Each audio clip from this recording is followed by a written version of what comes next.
Let's welcome our next comic out here. Come on, Joleen.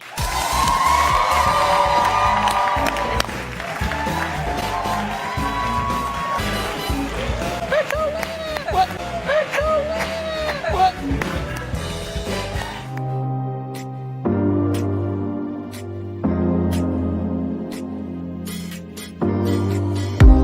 you like what you see, come and get it with me. I know you deserve all you want, 'cause your heart's made of gold, but don't wait till you're old.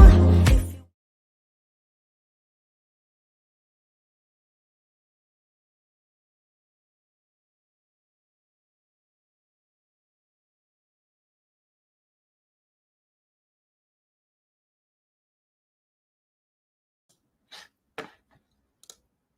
Hello, everyone, and welcome back to my channel. Hello to all my beautiful pumpkin spice babies, the Lean Team, and any blowjos joining us. Welcome, welcome, welcome. Apologies, the last live we were having technical difficulties, so hopefully this one goes better. Yes, Tammy, take two. We're back.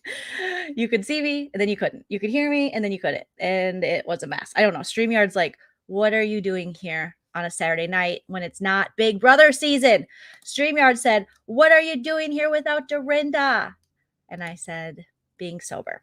Okay. Happy Saturday night. Hopefully you all are having a wonderful weekend.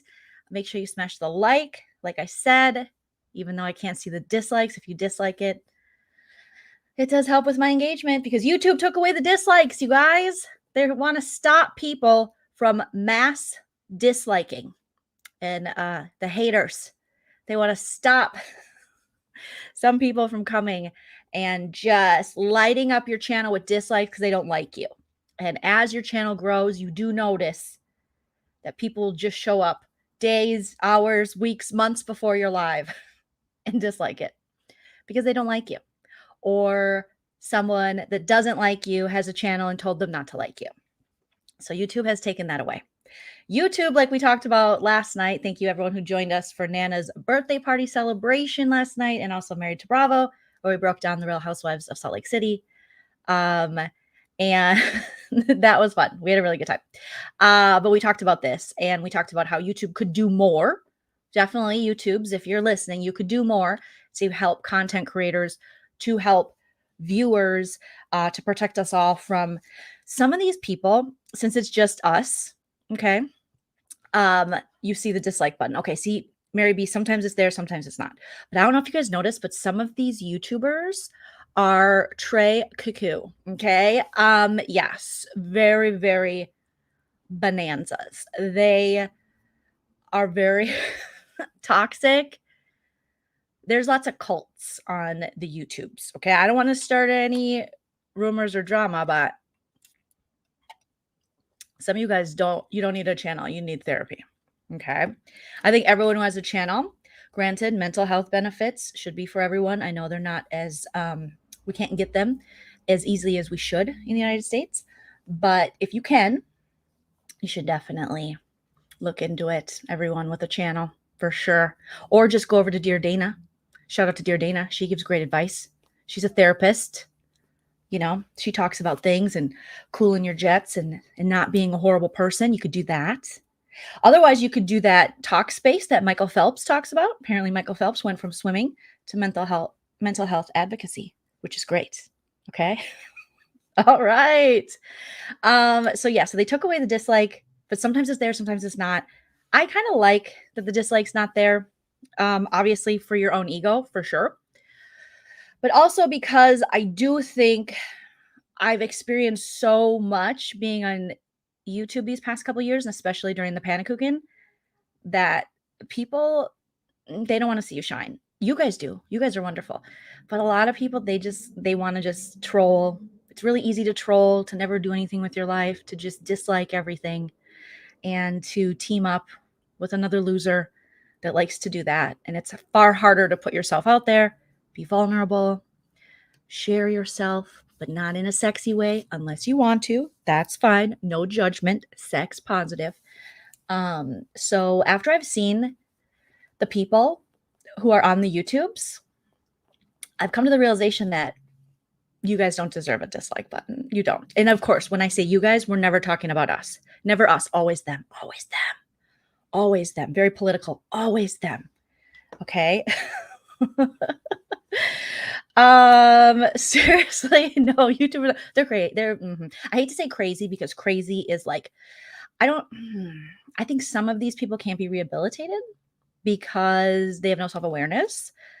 Or they just might all be serial killers. I don't know, you guys, but I've seen enough now in my time on the YouTube streets that I'm like, wow. I'm like, wow, Mom, wow. That's all I can say. Dear Dana is the sweetest. Go sub to Dear Dana.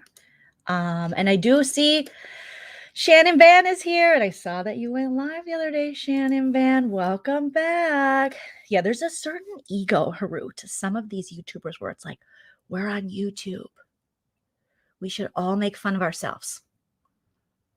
I'm in my bedroom with pink lights behind me, just talking into the world, but you wonderful people are here listening. But that's it. It's just YouTube. It's just YouTube, guys. Okay, just YouTube. All right.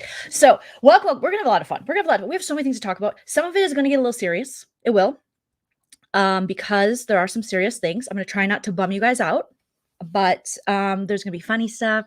We're going to roast hot topics. We have a lot of hot topics to talk about. We're going to talk about things going on MTV, the regular challenge, the challenge all-stars, the BB23 season that never ends. It's still going. It's not done. I have videos I put together. I've been kind of working all day for this live because I just want to go live haphazardly and be like, what do you guys want to talk about? I wanted to come a little more prepared. That's how I tend to roll, but sometimes, I'm not. I want to talk about that. I want to talk about Kim Kardashian. I want to talk about Britney Spears and Christina Aguilera. I have so many things I want to talk about. So we are just going to be blunt and unfiltered. We are providing commentary. Everything is alleged, obviously. We'll get silly. We'll have fun. It's Saturday night. Thank you, Ashley, for the first super sticker of the live. You guys, great way to support the channel. Thank you so much, Ashley. Appreciate you. Shannon Van says, I feel these YouTube streets remind me of a really lowbrow reality TV. Like Bret Michaels' reality show. Yeah. I would say Bret Michaels' reality show and Flavor of Love was more classy than the YouTube streets. The YouTube streets are very messy because the anonymity makes people very brave. And for me, if you're not showing your face, listen, if you're going to talk about, let's say you're doing, anything like fictional, you're talking about clothes, fashion, stuff, and you don't want to show your face, fine. But if you are going to be talking about people and you are going to be sharing your opinion about people, or you are going to be providing commentary, or you're going to be a gossip channel or a blogger, you better show your face. You better show your face. I just find it really cowardly to get on and have a very strong opinion about something or spread rumors about someone and hide behind an avatar or hide behind a screen, change your voice. I find that horrendously cowardly.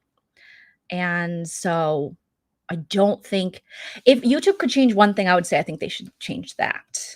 I really do. Especially for these people who just start horrible, like the Avatars channel. Horrible, allegedly. Rumors about, people on reality TV, people in pop culture, other YouTubers. I mean, you should probably show your face if you're going to say that stuff, because when I put my opinion out there, people can reply to me. I am not hiding. And sometimes I do have strong opinions. Mostly we're comedy, but we do have opinions about stuff. So I feel like it's only fair. Now, sometimes if you don't want to put your makeup on and you want to go behind an avatar, fine. But if you've never shown your face and no one knows who you are, then you're just a coward. And that is my opinion. Okay. Yeah. You gotta be braver. If you're going to talk cash money shit about people, you gotta show your face. All right. Jay Kittle, thank you for the super sticker. It's the right thing to do. You can talk cash money shit all day, but if I can't find you, I can't find you in the white pages, the yellow pages, the MySpace, the Friendster. I can't find you. It's not fair. And you are starting rumors about people's marriages, Wendy Osefo. Like, trying to break up her marriage and just throwing out, making money, profiting off of people's blood, basically, and just hiding, and everyone's okay with it. Or this vigilante justice, like we saw with Kyle Rittenhouse or whatever the hell his name is. We see that in the YouTube streets. They're like, I'm going to avenge the wrong that someone did, but I'm going to do it behind an avatar. And I just find that to be very cowardly. Show your face. Show your face. Show your face. You have to show your face. Okay? That vigilante justice, it doesn't work. It doesn't work. Okay? Because it sets the precedent for a lot of issues down the road. But again, that's kind of the United States right now. We're just like letting things fly that we shouldn't. Jennifer Love Spirit said, did you see they actually called out? Yes, I loved it. Me and Busy talked about it on Sip and Key, because All About the Tea needs to be called out so long ago. I had no idea the extent of the damage or the lies, allegedly, or the stuff that was being made up until I entered this little arena, and me and Busy started providing satire and comedy and commentary around it. And when the avatar turned on us, it was like, holy shit, this woman has zero context. She has zero, relevant information. She just makes stuff up. All she says, just watch her. The YouTube streets are talking, or the streets are talking. And here's what I heard. And it's your basic format. This housewife's husband's gay. This housewife's husband cheating. Is it a black housewife? Then she's cheating with a white woman. Then he's cheating with the white woman, having a baby. Like, blatant lies. The only ones that this channel seems to get right are the ones that are already out there being like gossip or stories. So there you go. Yeah, it's a little white privilege-y. It's a little white privilege-y for sure, BK. For sure. For sure. All right, you guys. Thank you, Busy Blue. You're fabulous. Busy Blue's #2 fan. Allegedly.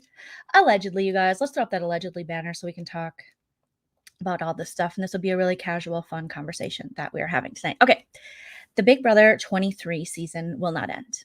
And I'm here for it. But I have a lot of opinions about this. Okay. So right now, BB23 cast members, I think as we speak, they could have left by now, but they're in Philly. So pretty much the entire cast minus, I didn't see Whitney, and I did Azah. I saw, but I didn't see her with the group. I saw her with Wendell and Bryce from Survivor. They had some kind of party, maybe a recording, maybe for their podcast. I can't keep up with all these reality TV people having podcasts and YouTubes. It's like, stay off my ride. You do something else. No, they can do that unless it's Cody and Derek from BB16. They can't.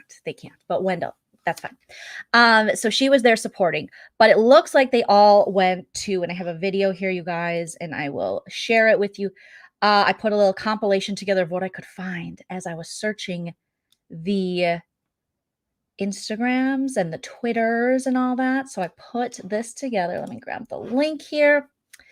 And it looks as though they headed out to Philly to visit Derek Frazier. And okay. Ugh. I know I got to get over it. I know. But you guys know how I am. And when I am not a fan of someone on a reality show that I watched all summer, day and night, it's hard for me. It's hard for me. I don't want to see Derek Frazier anymore. But the cookout is all about including all, like, supporting each other, which is so beautiful. And I need to get over it. I understand that's me. That's on me. But I also don't want to see French dressing, and he was there. And I don't want to see Brent Champagne or Brett or whatever his name is, Spirit Airlines. He was there. Yeah. So let's watch this video. We'll watch and react to it because I did put this little thing together. There'll be quite a few little videos that I'll be showing you guys tonight. Okay. So, oh wait, let me make sure I'm sharing the sound. Freaking StreamYard. Make it easier, StreamYardy. Okay. Where are we? Let's see. There's my Chromer. Share my audio. Got it. All right. So here we are. This is the little thing I made. Now, some of it has sound, some of it doesn't. So let's just play it and see what's up. So as you can see, Britney said, let's go to Philly. Big Brother 23 takes Philadelphia. Now, they were just in Florida for Halloween, celebrating together. And it's it's refreshing to see a cast that is so supportive and kind to each other and realizes they all went through this similar experience and now they're out in the world enjoying it and they're just not buying into the BS of social media. I mean, they are to a point, but not to the point where they're out there hating on each other. They're really showing a lot of love for their shared experience and each other, which is a beautiful thing. That's the healthy way to look at it. But the Joleen way to look at it is, why is French dressing there?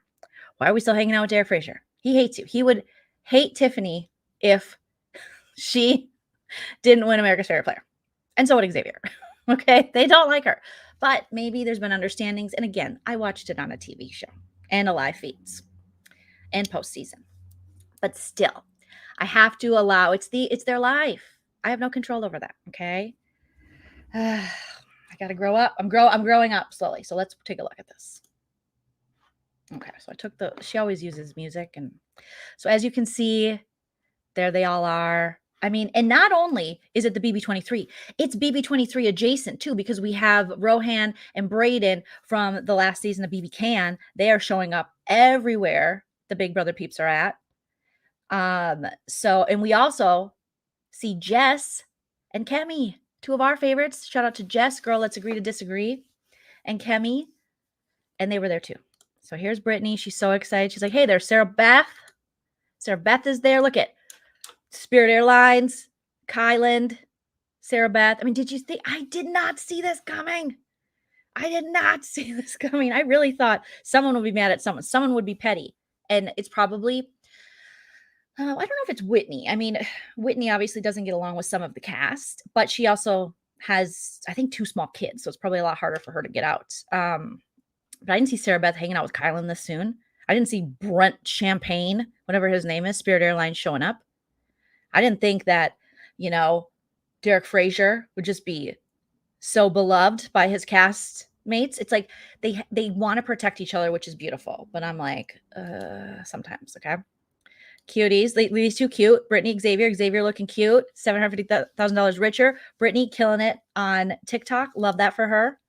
There you got Braden. Look at Kyland getting Sarah Beth at the airport. BB 23.75. Okay, because that's where we're at now. So they're just hanging out. Hey, remember we flirted? Oh, hey, there's Derek. Let's see what kind of car he's driving. Let's just be messy for a second. What's he got? Equinox? That's what Nana got. Okay, that's nice, Derek. Good for you. And look at what a beautiful chocolate man. I mean, they just love each other. It's hard to be a hater. It's hard for me to be a hater.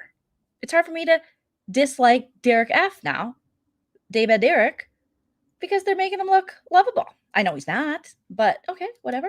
They're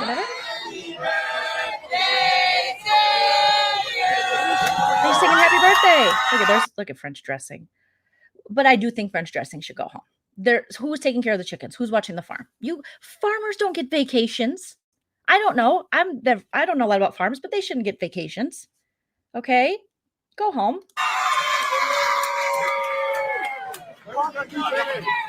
Happy birthday. This is from Kemi's Instagram right here. Take a shot. Come on, birthday boy. And I have the same coat as Kyland, and I got mine at TJ Maxx. It's a Kenzie. I wonder if his is from TJ Maxx as well. Go Kyland, And this girl, who's she? I don't know. Maybe she's from another show, because they were also hanging out with Corey, not Corey Wharton or Walton or whatever, who's on Teen Mom and the Challenge, but Corey, who was on the 12 Dates of Christmas, whatever that was. Apparently that's a show. It popped up the other day and I was like, it's like a knockoff Bachelor for the holidays. I watched it. I did watch it. I watched a little bit of it. I'm going to admit it. I did. I'm shameless. Okay. I did. I watched it. But when he first joined the challenge, I was like, the 12 Dates, is that a Hallmark movie? What is that? So Corey was there as well. You'll see. Okay. You can see Jess laying on the couch there. Obviously there. Oh, look at Xavier and Alyssa. Hey, well, look at how the leg is swung over. I don't know. Christian was there too, but they're broken up. They broke up a long time ago. We knew that wasn't going to last. Come on. Xavier, love the jean jacket. Super cute. Look at Rohan. Oh, the Canadians. I thought, what part of Canada is he from? Could one of the Canadians tell me? Is it the kind that can't hang? Is it the part that can't hang? It's definitely not Edmonton. If he was from Edmonton, My girl likes to party all the time, party all the time, party all the time. I feel like it's not Edmonton. This is Ontario. I feel like Ontario can party too. Maybe he's from British Columbia. I don't know why I just picked that out. So there we go. Sarah Beth. There's Corey. You guys remember him? This past season of the challenge, which we're going to talk about some challenge stuff too. Okay, there he is. He's like, hey, on the 12 dates of Christmas, my true love gave to me a flannel cut off my sleeves or something. Okay. And there's Braden. Braden's so cute. So cute. So friends with Busy. Not friends with me. Totally should be friends with me. Some reason he's not. I told Busy to, let him be my friend. So hopefully one day. Chaotic. Kemi. Look at Kemi. This looks so good. There's Jess on her phone. You guys, there's a disturbing part coming up. I want to warn you. Trigger warning. Trigger warning. And I'll tell you when it comes up. Beautiful Hannah and Kemi. Not trigger warning. Wonderful. Beautiful women. Here's what I was talking about. Azza. Jess, Kemi, Azza, Wendell, Bryce. I don't remember. Why don't I remember Bryce from Cagayan? What's wrong with me? Maybe it's been too long since I've seen that. So she was over there, but I didn't see her in the mix with the between three people. And I do think she doesn't get along with David. But, I don't know if maybe she just showed up late or something, but Azza, just love Azza. Okay. So there you got Azza again. Just beautiful. Azza. Yep. Okay. But here, this is a trigger warning, you guys. Wait, did I skip it? Okay. Let me see. Hold on. We got to really unpack this. Where's Tiffany sitting? We'll get a closer look. Okay. Get a closer look. Okay. There's our Jessica Milagros. Why they go so fast? Look at how cute Hannah is wearing the Aaliyah. I also don't want to brag, you guys, but I'm going to brag for a second. Hannah did start following me on Twitter. Okay. So I don't know. I'm doing something right because Hannah's following me on Twitter. That's all I know. That's all I know in life is I'm doing something right. Because she only follows like 160 people or something, maybe 360. And little Joleen, old Joleen is one of them. Okay. With the Aaliyah sweatshirt and then Daybed Derek, Corey in the back. Now he's down to a tank top. I'm sure this is after bar, eating pizza, shirt comes off, pizza goes in. Got it. So here we are. Okay. This is lasting a really long time, Joleen. All right. Kemi looks uncomfortable. This is just my read on it. Maybe she's not. Weird placement of his arm. Daybed, interesting placement. Very interesting. Okay. Very, very interesting. Weird. Okay. But whatever. Okay. Then we have Xavier and Hannah. I love your run. Not my intro, Hannah. I thought I did better than that. Impersonating. Not so wide. Not y'all making fun of my run. Which is fun. Hold the phone. Yes, here we go. And Tiffany. Nope. Owning the Rocky Stairs. Owning Philadelphia. The hair flip. Camo. So cute. Okay, then we have a group pic here. And as far as I know, Derek is, so Claire, I think she's not there.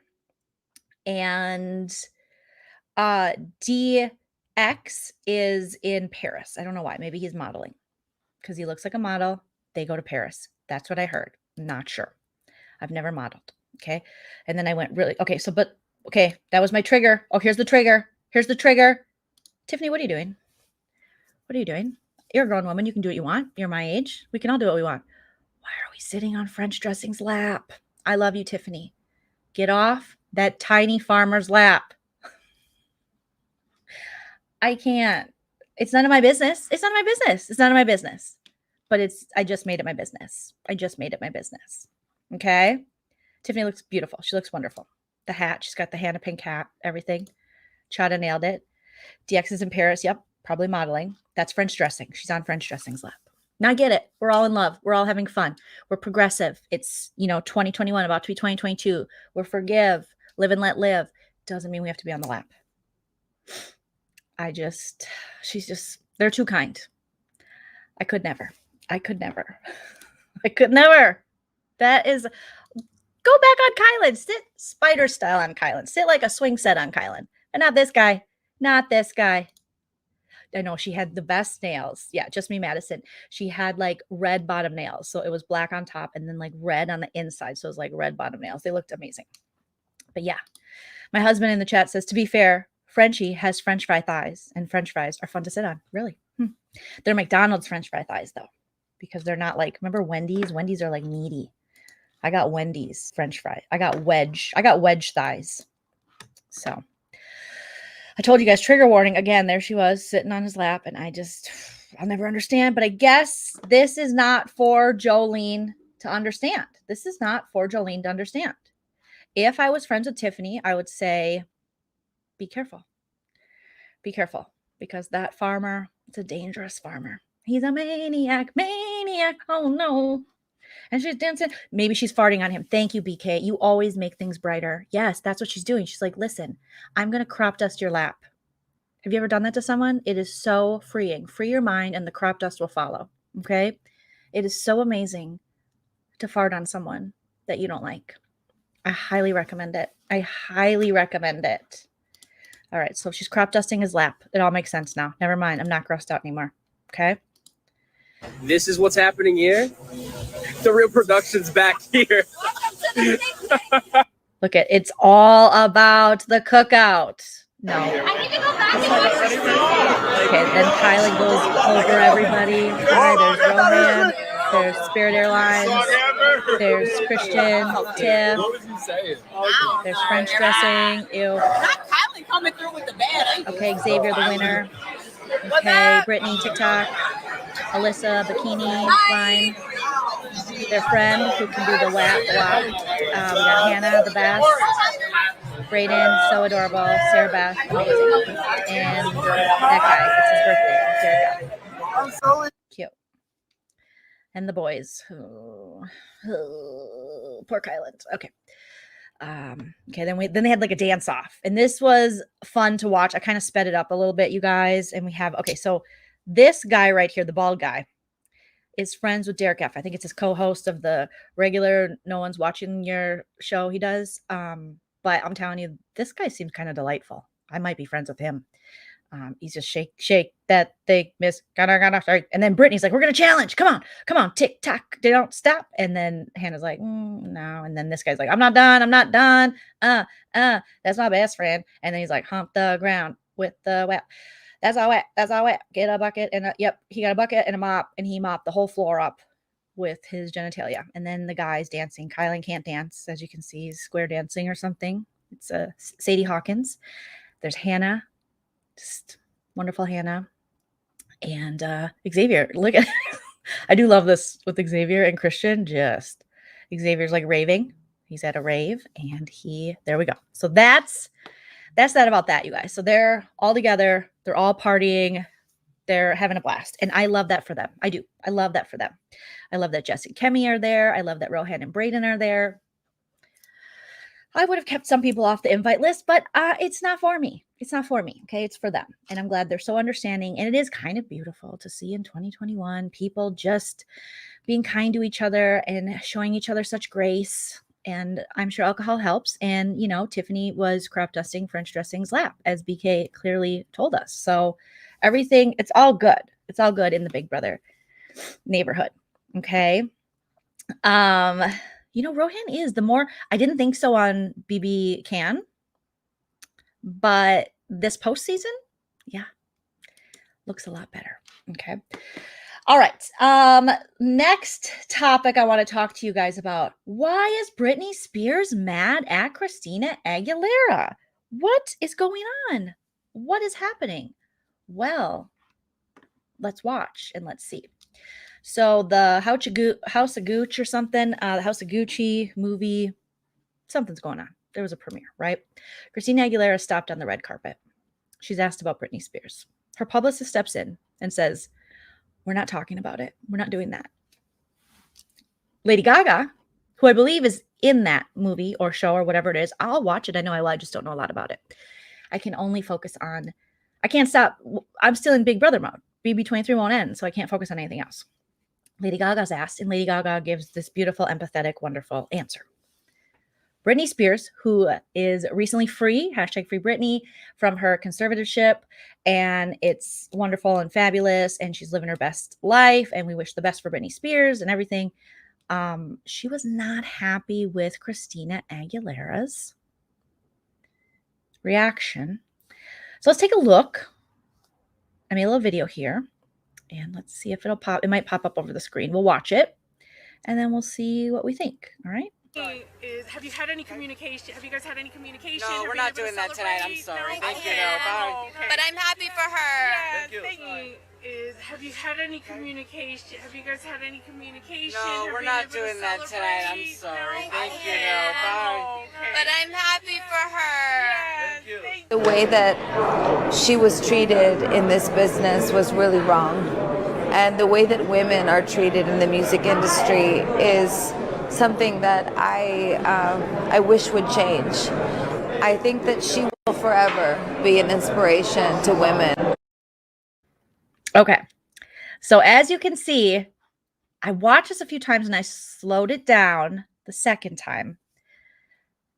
The interviewer says, Britney, starts bringing up Britney, and you see Christina turn and kind of grab her publicist. Like, I don't want to talk about this. And the publicist says, no. So many things could be at play here. It could be that Christina, in fact, just doesn't want to talk about it. She just doesn't want to talk about it. It doesn't have to do with her. She supports Britney behind the scenes. She don't want to talk about it. Could be that she doesn't support Britney.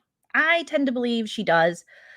But there's only so much Christina Aguilera can do. But they have had a long history of not liking each other. I know that was a long time ago. There was this, rivalry, which I think they do to women in the media.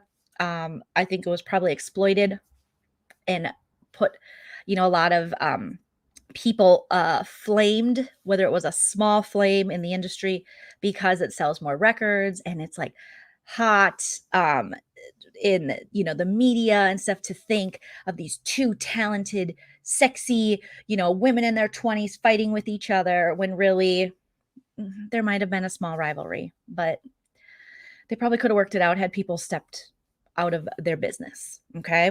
So let's just take a look real quick at what Britney wrote here. Have you had any communication? Have you guys had any communication? No, we're not doing that tonight. I'm sorry. Thank you. No, bye. But I'm happy for her. Thank you. Have you had any communication? Have you guys had any communication? No, we're not doing that tonight. I'm sorry. Thank you. No, bye. But I'm happy for her. Okay. I tend to think that it's not Christina's job to stick up for Britney. I know I've seen on social media in the past couple months her say good things and wish well for Britney, and I imagine she does. But to always be inundated with these questions, maybe she's not quite sure what she can say. Maybe she just doesn't want to freaking talk about it. And I do think Britney putting that out there, Britney is going to be going through stuff for a long time. So I think there needs to be grace towards Christina and grace towards Britney, because Christina probably meant no ill intent, but she's like, I don't want to talk about this. I'm happy she's free. I said free Britney. I agree. I don't think she should be under conservatorship. I don't think so at all. But I don't want to talk about this every interview I do. And maybe she thought it best not to. Maybe her publicist thought it best not to. For whatever reason, she didn't want to talk about it, which is fine. She doesn't have to talk about it. But Britney, I feel like, might be lashing out a little bit because of everything she went through. And instead, I saw Ina, shout out to Ina, my friend Ina. She was tweeting today, and it might be a little bit of a projection. And Ina was tweeting about this today. Like, she should be focusing more on her parents and the people who actually had an active role in that unjust conservatorship for as long as it went on, and all the stuff that we now know that happened to Britney Spears. I mean, Britney Spears was really pimped out by her parents to Hollywood and by everyone who could make a buck off her. And that is unfortunately what happens to a lot of young people in this business. And that is why I would never, whether I would try my best, even if my niece, I talk about that. Lucy, she loves performing, she loves singing, all this stuff, but I would really discourage her, and I would try everything to stop her from getting in this, because it's just, there's something very, very unnatural about a child being put in that kind of position, and in everything that these child stars and pop stars go through. We just never see a happy ending with this. You need to have a proper childhood. You need to have certain experiences. You should never be the breadwinner as a child for your entire family. That throws off the balance. That also leaves these children. I just watched the best documentary, you guys. And it's a documentary. Yeah. It's about Alanis Morissette. It's on HBO Max. And I don't think it's brand new, but it was brand new to me. So it was the Jagged Little Pill documentary. And it goes back and shows us everything that happened when Alanis Morissette's US breakout album, Jagged Little Pill, which is one of the best-selling albums of all time by any artist. And if you are someone who was my age or a little younger or a little bit older, it defined a generation and it was just amazing. Alanis Morissette is amazing. So it tells her backstory of being a Canadian pop star young and everything she went through as this young woman, breaking out, moving to LA, writing Jagged Little Pill, putting it out, and just how much Alanis was put into the spotlight, similar to Britney. In Canada, young, she was on You Can't Do That on Television, which was a Canadian, we got it here in the States. I guess I didn't even know it was a Canadian show, but it was back in the 80s. And there was all these kids and it was kind of like sketch comedy for kids. And whenever you would say, I don't know, they would slime you with green slime. I'm pretty sure it was Canadian. It wasn't like Nickelodeon. I don't remember what channel it was on, but I loved that damn show. It was so good. And Alanis was on that. And then she ends up, getting into pop music really young, writing songs when she's like 11 years old, winning awards in Canada. And Alanis in current day was interviewed during this documentary. Throughout it, she kind of narrated her own story, if you will. And she spoke to that there really wasn't anyone looking out for her. She loves her parents. Her parents are great.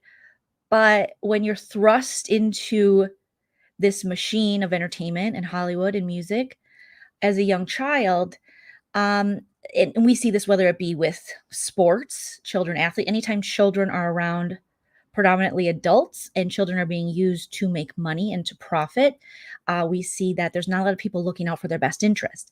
Now, that may not be what her parents' intentions were. I'm sure it wasn't, but there are certain assholes and manipulative jerks who are in this business. There's certain pervs and pedos who will lie to parents and they'll find reasons to get a loan with the children and things like that. So Alanis experienced, unfortunately, lots of this and had to advocate for herself at an age where she shouldn't have had to advocate for herself, just far too young. And she was around grown men who sexualized her. And, she wasn't in the documentary naming names, but she was just saying, looking back and now her being a mother, seeing how no one was really looking out for her, and again, not necessarily intentionally, not thinking that there were all these people that were just waiting to take advantage of her.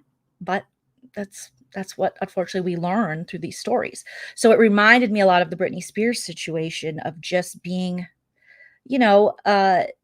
not allowed to be who you are, being sexualized when you're still a child. I think all those things are just so, I can't imagine the mental impact that has on you, the emotional, the trauma that you carry from that, the PTSD. And I think that's something she's going to deal with for quite some time, especially being her parents holding her under this conservatorship and all this stuff that has come out that she wasn't able to seek out her own therapy, basically have a voice, period.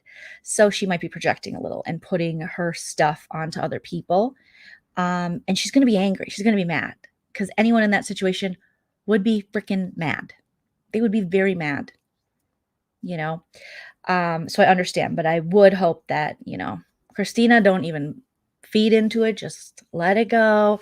And, she's just working through stuff. So I think that's kind of what's going on. I always wanted to get slimed too. Sometimes I would sit in my living room while watching You Can't Do That on Television, just go, I don't know, and then pretend I got slimed. And I never did. Yes. So Jewel did an interview with Joe Rogan. Don't come for me. And it was really good. Her life story is interesting. I would love to hear Jewel's story. I love Jewel. I love her music. Her song is like, I'm sensitive and I'd like to stay that way.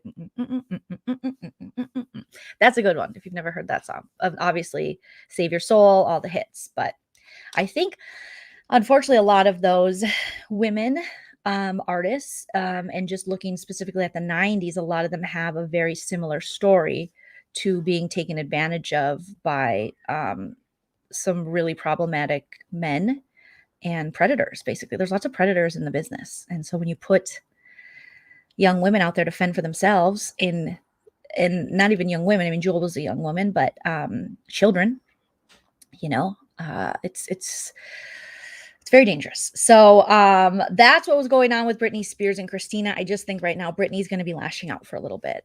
It's how it's going to be. I hope she has good people around her now. It looks like her fiance or whatever, I can't remember his name.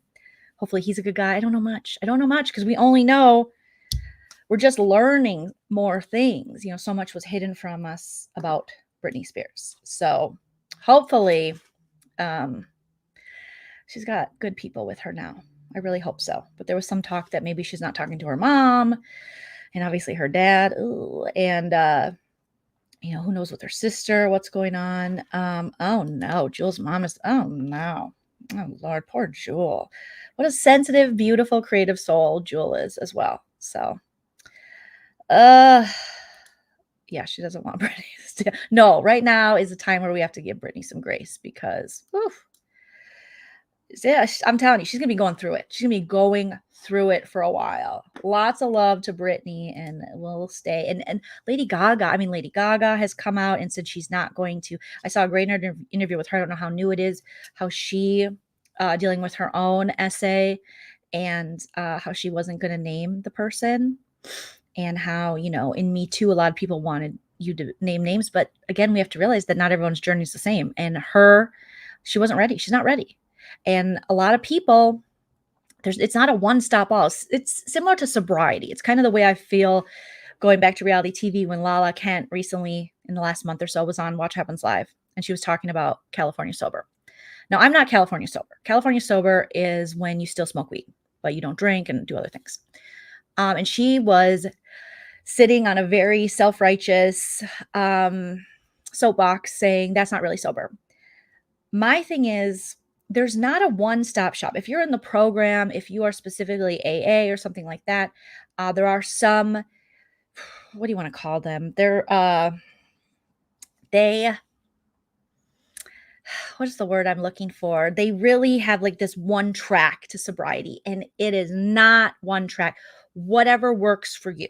My thing with weed is, I think weed for so long, marijuana itself has been villainized because we didn't know how to make money off of it, and I think it's a drug that, it's hard to villainize and criticize weed when we're letting big pharma set off these opioid and opiate epidemics. And I just got done watching Dope Sick, and you have OxyContin, and now we're seeing just crazy epidemics with pills and big pharma, and we're allowing that stuff to happen. And the FDA is so allegedly, some of the FDA at certain times are very protective of these very corrupt big pharma, because follow the money, everybody. And it's hard for me to sit here and it's like, well, you have these purists, that's what it is, these like recovery purists who think even if you're on an antidepressant, you might not be sober, or if you're on an anti-anxiety, and that doesn't work for everyone. If that worked for you, fan-freaking-tastic. But weed is something that now we've learned has so many medicinal purposes. So we need to like put that archaic, antiquated thought system we have for it behind us. It's just, my point is, if somebody can stay sober from alcohol or pills or heroin or something like that by smoking weed, and it can help them with their anxiety and their mental health, because some people forego big pharma altogether and they medicate with marijuana, and that's a beautiful thing. I'm not going to judge them, and I'm not going to say they're not sober. I'm not going to do that. I'm just not going to do that. And so it's hard for me with Lala, because it's like, oh my God, you're so up your own ass and up your own sobriety. But honey, I'm almost 10 years now, hopefully, knock on all the wood, April 1st. You don't want to be out here being the judge, jury, and everything for other people's sobriety. You just don't want to do it because you just never know. You know, the same way she tries to talk about other people's relationships, and then Randall's out there cheating on her, banging these. It's like, mind your own business. Keep your own backyard clean. Rake up your own leaves. Clean your own pool before you go dipping in other people's pools. Going, it's cold. Heat your own pool. You know. So, yes, there's a lot of money in keeping marijuana illegal. Yes. So always follow the money with that stuff. But I do think, you know, obviously we have so many people incarcerated on like weed charges and dealing and stuff that is just like, let them out of jail. Are you kidding me? So we have, you know, certain legislators and people that want to do that, but we still have a lot of people that want to villainize and keep prosecuting marijuana users. Because, you know, my dad would always say, with alcohol and stuff, he's like, I'd rather you guys smoke weed. You never see people smoking weed and abusing, you know, you never get the call. It's always the drunk guy that is, you know, when you, the old episodes of Cops, you would see the drunk asshole who was abusing his significant other, or drinking and driving, you know. So alcohol is a far more dangerous drug. So is Big Pharma than marijuana, but they just want to do it. They just want to do it. We could eliminate half the prisons in the country if marijuana was legal. Yeah, but then we have this prison profit system, you know, profiting off, you know, our prisons. And it gets us back into the justice system that seems to have very little justice for all Americans. Okay.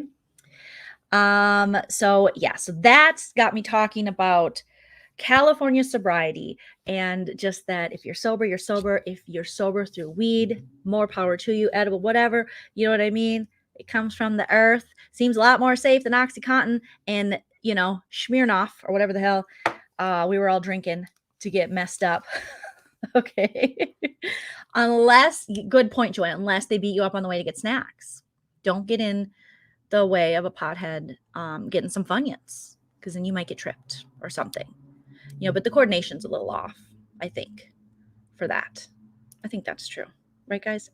I don't know. So I digress with my California sobriety, but I did want to talk about that in a recent live because I was like, that is really pissing me off. That everything Lala does pisses me off. That's why I can't watch Vanderpump Rules anymore. Let me see. I had a point, you guys, and I know that I had a point, and I have lots of points. But now I'm like, what the frick are you talking about, Joleen? Let me look at my little thing here. Okay, so, well, weed could lead us into, I might have just skipped a whole point I wanted to make. We're talking about the opioid crisis. I talked about watching Dope Sick, fentanyls and everything now. So you can't even, I was talking to my friend Jake, I was like, you can't even do a little cocaine anymore because fentanyl is just ruining everything, you know? And it's very serious, very, very serious. So weed will lead me into this next topic I want to talk to you guys about, okay? Which every woman in the world who dates Pete Davidson must be high, right? That's right? Right?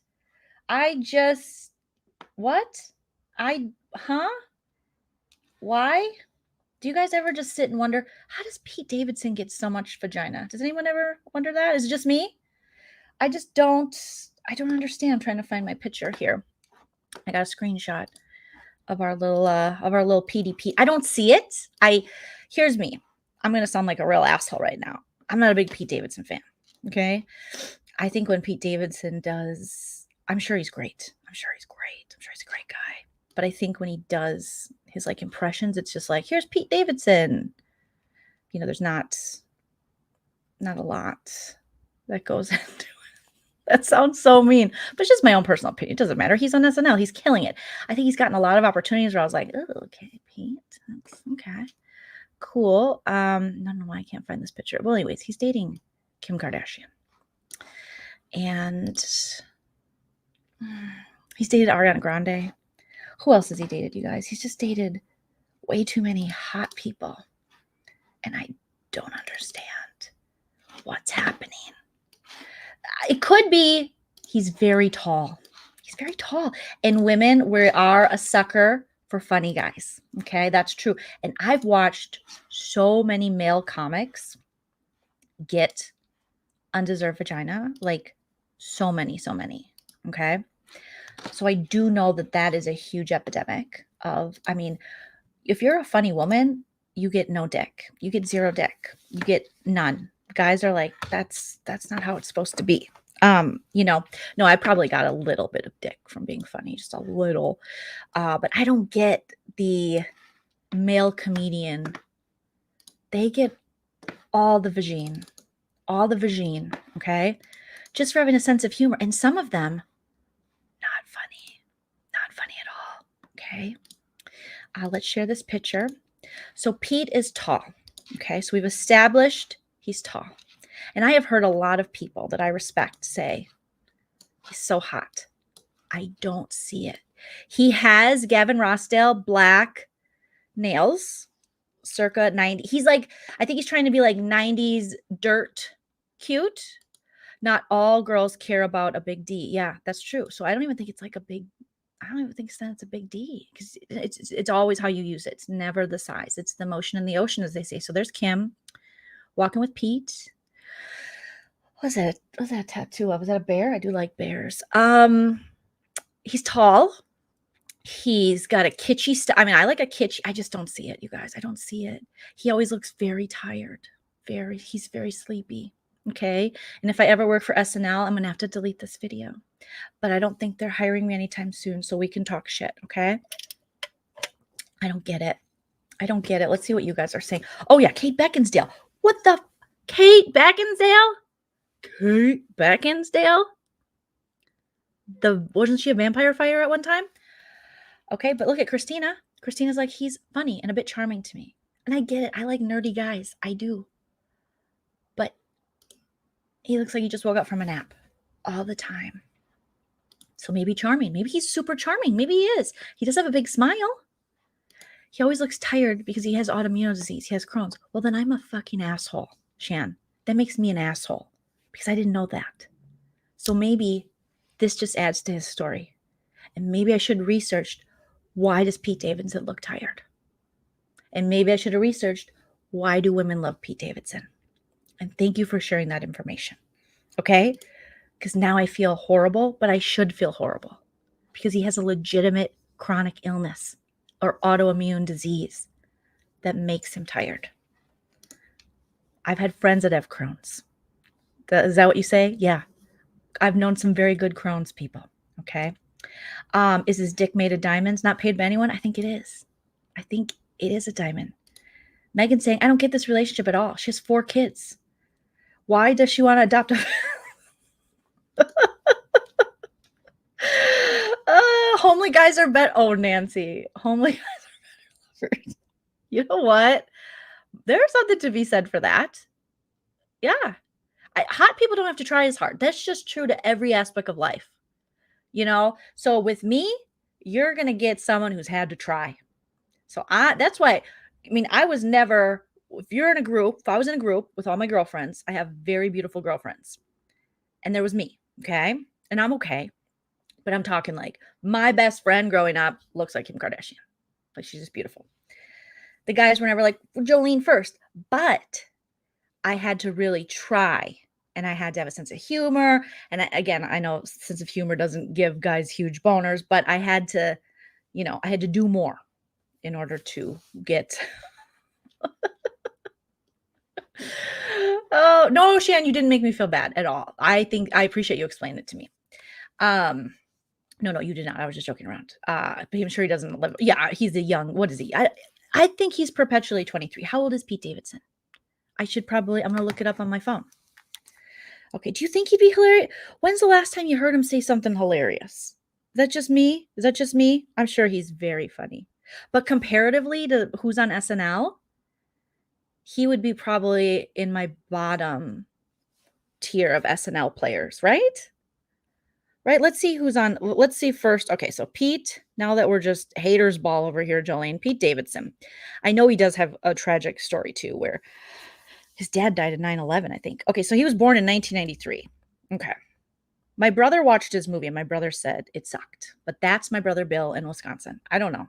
I don't know if Bill, I mean, I tend to have, sometimes the same taste as him, but he said it sucked. Again, he doesn't care what me and Bill think. The King of Staten Island, that was the latest. I never watched Brooklyn Nine-Nine. Was he funny in that? Okay. Let's see. Guy Code. Not going to watch that. I've watched Wild and Out. Don't remember him on that. Just remember on SNL. So okay. That's all I know about him. Okay, so he's 28. All right, he's so young. He's such a baby. Midlife crisis. Kimberly she's following in her mother's midlife crisis for Kim. She's 41. Listen, I'm all for a lady. He does probably treat her like a queen. You know what? You guys are starting to remind me of why. I'm not saying you got to date the hottest guy. I'm just saying I don't find him particularly funny, and I don't find him particularly attractive, and I don't get the hype. But maybe that's just me. Maybe I'm just, like I said, maybe I'm just doing a hater spot. Okay, so let's look at the SNL cast. So current SNL cast, okay? I will tell you who some of my favorites are. Like that matters. It's all subjective. Kate McKinnon. Oh my God, just have my baby, Kate McKinnon. Like seriously. Kenan Thompson. Amazing. Okay. Cecily Strong. Have my other baby. Pete Davidson. Colin Jost. Heidi Gardner. She's actually very funny when we get to see her. Beck Bennett, I think he's kind of new. Jason Sudeikis, is he still on it? But he's funny. Adie Bryant, oh my God, so great. So Kristen Wiig, she's not on it anymore. Give me the current. Okay, there's a Sarah Sherman. I don't know her, but I do like that they're going for like other looks than just the typical. They have Jimmy Fallon listed. Oh my God, Chloe Fineman. Now she's talented. I'm sorry, Chloe Fineman and her impressions. So I don't know what her story is. Is she a nepotism person? I feel like she's so beautiful and funny. She's an actress, writer, comedian. She's got to be so young. So she's new. Oh, she came from the Groundlings. Okay. She was featured on SNL starting the 45th season. So in 2019, she started. She was promoted. Okay, she's 33. Dang, Chloe, you look way younger than 33, even though 33 is young. Okay.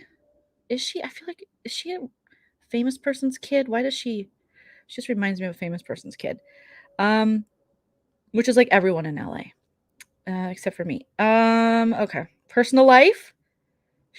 You guys on her Wikipedia, the only thing they have for her personal life is Feynman contracted COVID-19 in March 2020, but made a full recovery. So that's it? That's all that's happening in her personal life? I'm sure there's more. Okay. Her parents are painter Ellen Gunn and biotechnology executive David Feynman. That's money. She has two sisters, what's a visual artist? Emma and CrossFit athlete Alexia. They're definitely living off their parents. No, they're not. Her father is Jewish, whereas her mother is a WASP. This is all according to Wikipedia. Feynman was raised attending Camp Ki Tov, a Jewish day camp at Congregation Beth El in Berkeley. Oh, okay. God, she's so young, but she's so talented. Okay. All right. Oh, she went to the NYU. All right. We're good. Oh, she went to Stella Adler. Okay. All right, guys. Sorry. I'm just getting lost in their bios, and I love how they just put, she contracted COVID, but she's okay. Okay. So we got Chloe, obviously one of my faves. Oh, Bo and Yang. It took them forever to get an Asian cast member. Melissa Villaseñor, she's very funny. She's a great impressionist. Remember her back in the day on America's Got Talent? Didn't she win it with her impressions? I don't think Elizabeth Holmes is. What? No, that's not. They have Elizabeth Holmes listed. Oh, people also search for her. Okay. I'm just looking for like the latest cast. Clearly, we're all watching SNL right now, right? Is it on? I have no idea. I watched when Kim Kardashian hosted. I thought she did a great job. Okay, they have, let's see, SNL cast 2021. Come on, Joleen. You should do better, Joleen. Do better. Okay. So Michael Che. Okay. Mikey Day. Okay. Kyle Mooney. Yeah. I mean, good. Chris Redd. Oh my God. Chris Redd was, he's a stand-up comedian. I don't know him well or anything, but we were on the same Fox show Laughs at one point. I don't think we were on the same episode though. So yeah, but I'm just saying, probably in all those named, Pete's probably on the bottom for me, right? Am I the only one? Am I the only one? Okay. Yes, you're right. Haru right there. Yep, Chris Red. Chris Red's he's a great joke writer. Like his stand-up is funny. And I seen him on SNL and he was doing the last sketch I saw of his was they were doing some kind of like commercial where I think he was a part of some like Ocean's 11 type squad of people and Kenan Thompson was playing the security guard. And then when Chris Red was trying to steal some expensive car, but when he got in, he couldn't drive a stick. Yes, we mentioned Cecily Strong. She's amazing. So I tend to think the women on SNL are just a lot funnier always, but that's just me. So, oh no, Madame Caliente, that can't be true. Can it? Can it? Oh my God, Kim. Okay, so everyone was freaking out on social media because Kim is wearing Yeezys while going out with Pete. And this gave all the angry men, invitation to go. That's why I don't trust women. They do you so dirty. Last I checked, I think Kim told some story about a sponsor reaching out to her for $1 million. And it was like a sponsor that she talked to, like an Instagram thing or something. And she talked to Kanye about it. And Kanye was like, oh, they do like knockoff Yeezy stuff or knock off his fashion line. And so he asked her not to do it, but it was $1 million thing. So then I believe she said on like Mother's Day, her birthday or something, he gave her like $1 million investment in the company or something like that. Correct me if I'm wrong. But so it's like, why wouldn't she still wear Yeezys? That's still the father of her kids. She still wants Yeezys to make money. She still wants Kanye. As long as Kanye's making money, her kids are set for life. Why would she want the father of her children to be broke, flat broke? We ain't got it. Why would she want that? Why would she want that? She wouldn't want that. So of course she's going to wear Yeezys. It's a family company. And apparently Kanye is out there saying, someone was saying he was dating a 22-year-old model, but which tracks, I'm sure. Remember when people were saying, remember just because Jeffree Star had a home in Wyoming and Kanye has a home in Wyoming, they were like, they've done it. They've hooked up. And I was like, I don't know if they've done it. They might have hung out. I don't know if they've done it though. But that was a rumor going around for a while. But Kanye is out there allegedly saying he hasn't seen divorce papers yet. But I'm pretty sure he's dating too. I mean, give me a break. Okay. Come on. Let's see. What are you guys saying? Did you talk about Hannah Brown and her new book? No, I didn't. I don't think I did. Who's Hannah Brown? Is Hannah Brown from The Bachelor? I'm not sure. So I have that screen grab of the two lovebirds. And did I have another one of these two? Oh, did we have this? Joleen, stop being like this, Joleen. Oh my gosh, you guys. I need to stop, but I'm just probably not going to. Let's see. Share the screen. Okay. This just popped up. I don't know why.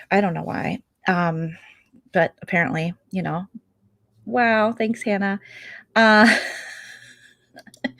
sure Pete and Kanye are just, sharing lovers, secret lovers.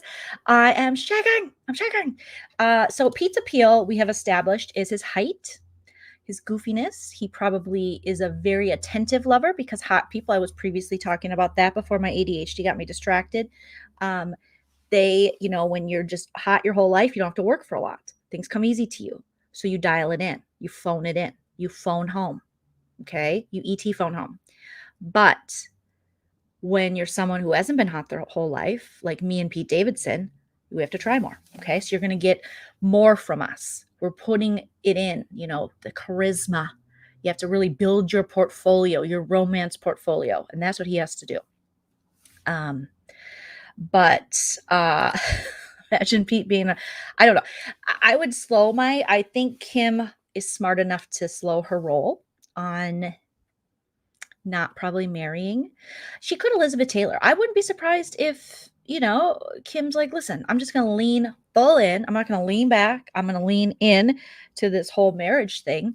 And I'm going to Elizabeth Taylor this thing till the wheels fall off. But I would say for the small children's sake, both of them should probably hold off on remarrying. Just date, just don't bring anyone home to the kids. It's hard because they're high profile and they'll be pictured and stuff, but they do have very small children. Okay. Yes, Erica Jane. Oh my God. He could, but listen, no, he already has a gold digger song. Kanye didn't want a gold digger. He's like, no, he doesn't want to. He doesn't want a gold digger. That's why he liked Kim, because she had her own money. Okay. Knowing Erica Jane, somehow she'd get pregnant. She just would. I don't know. That's a joke. She's not going to, you guys.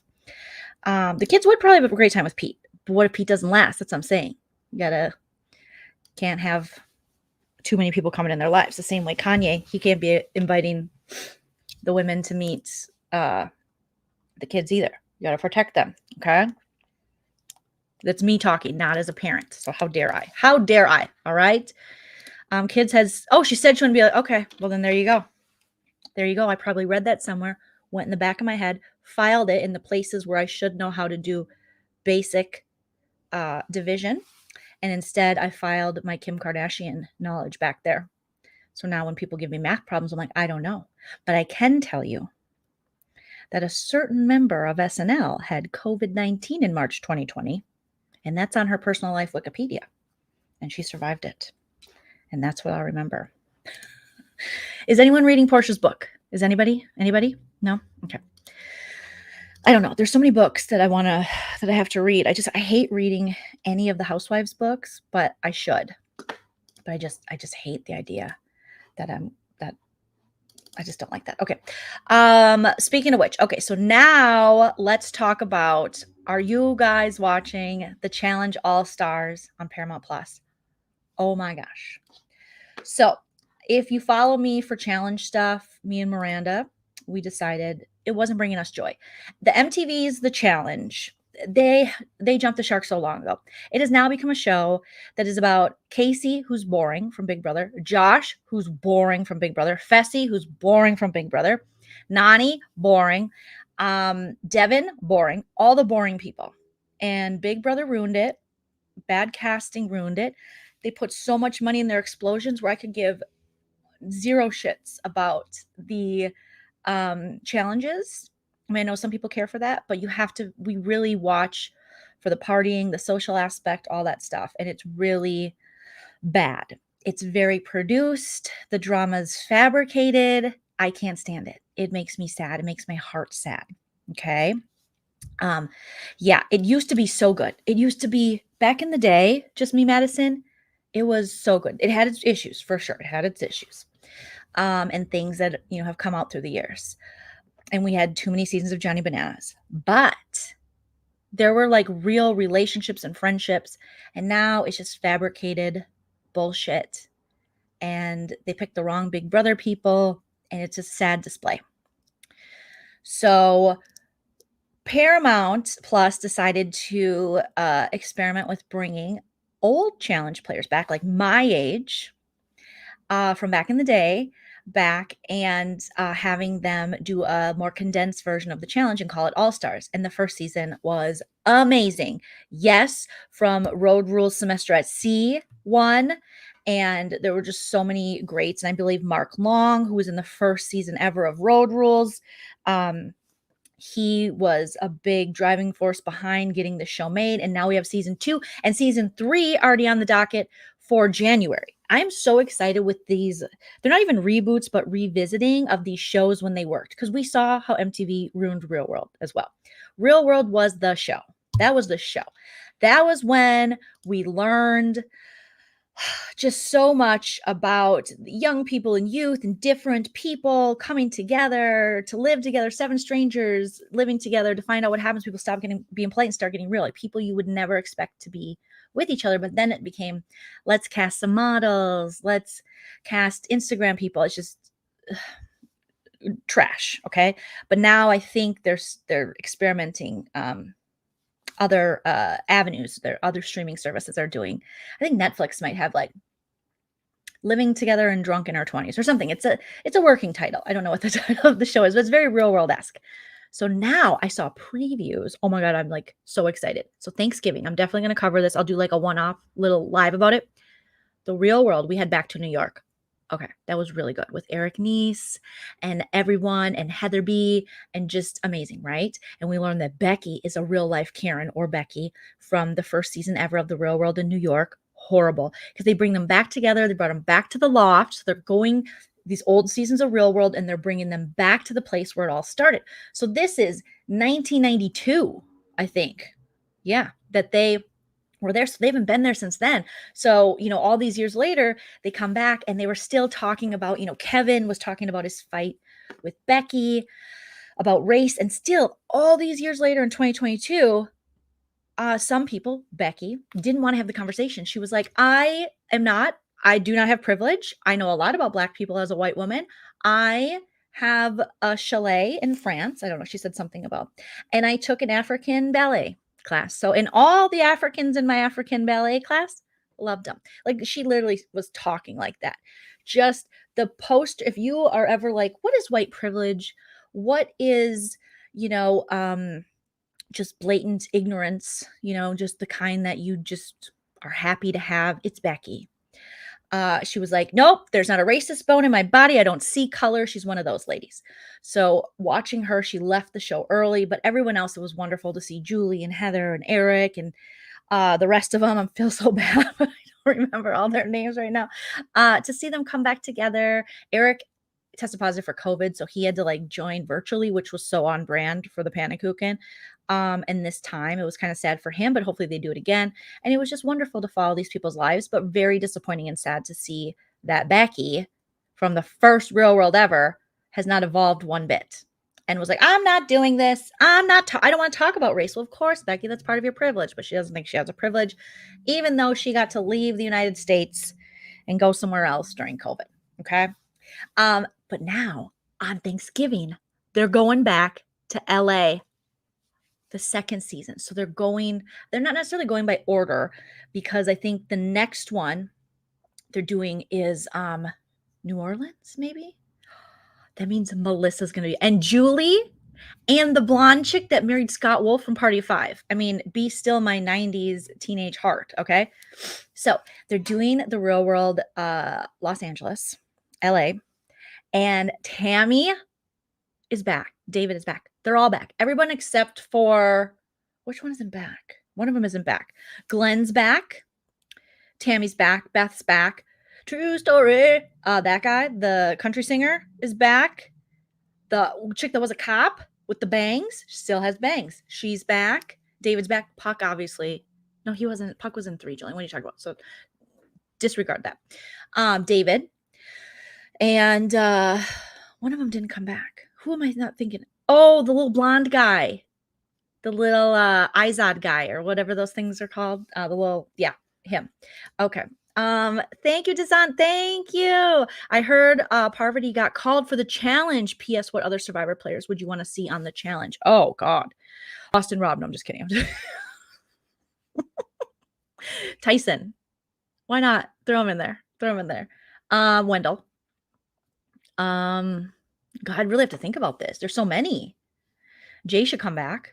I thought he was good on it. From Millennials versus Gen X. Oh my God. Remind me we're talking about Real World. Real quick on the Survivor front. Have you guys watched White Lotus on HBO Max? As you can see, I clearly just got HBO Max. I also am all caught up on Succession. I can never say it. It's so good. And maybe I understand the attraction for Pete Davidson because I have a little crush on Kieran Culkin.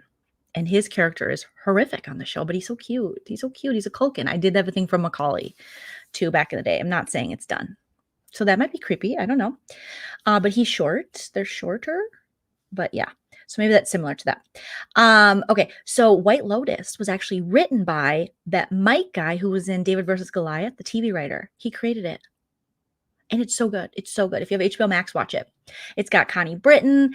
It's got Jennifer Coolidge. It's got so many fantastic people. I finished it in like a day and a half. I just watched every episode. Okay, White Lotus. And it was written by the dude from Survivor. So thank you for the super chat. And I'll have to expand my list as I go. Okay, so Tammy's back. Tammy is back. David's back. And they showed little clips. So the only one that's not back from LA is the little blonde guy. I forget his name. Do you guys remember his name? Lulu, thank you. Welcome to the channel. Hopefully you're liking it. Thank you for subscribing. So they've already filmed it. So it's going to start airing on Thanksgiving. I'm going to watch it. I'm going to talk to you guys about it. I'm so excited. So if you can remember from the Real World LA, Tammy had lots of things happen during her season. Oh my gosh, Tammy really did. Tammy's always been given good TV forever, and then she went on to give even better TV. And then she had like the Bonnet, like Chronicles that she did, or she still does. I mean, Tammy's great TV. Tammy should be considered for a housewife. Tammy and Beth should be considered for a housewife. Thank you, Mary Aaron, the little Aaron guy. Aaron. I call him. No, I didn't. I just called him that now. Well, he's not back. I don't know what he's doing. Hopefully he's not dead. Okay. Shan, if he has Crohn's, don't tell me. Don't tell me. I'll feel too bad. Okay. Sorry, I'm just kidding. But Aaron's not back. So Tammy's back. And Tammy, remember, she wired her jaw shut while she was on the show originally because she wanted to lose weight. I think she had to have she had an abortion while she was on the show, I believe. So they talked openly about that. So it was back in the day when like real stuff happened. Well, David, who was a stand-up comedian, not funny stand-up comedian, crazy.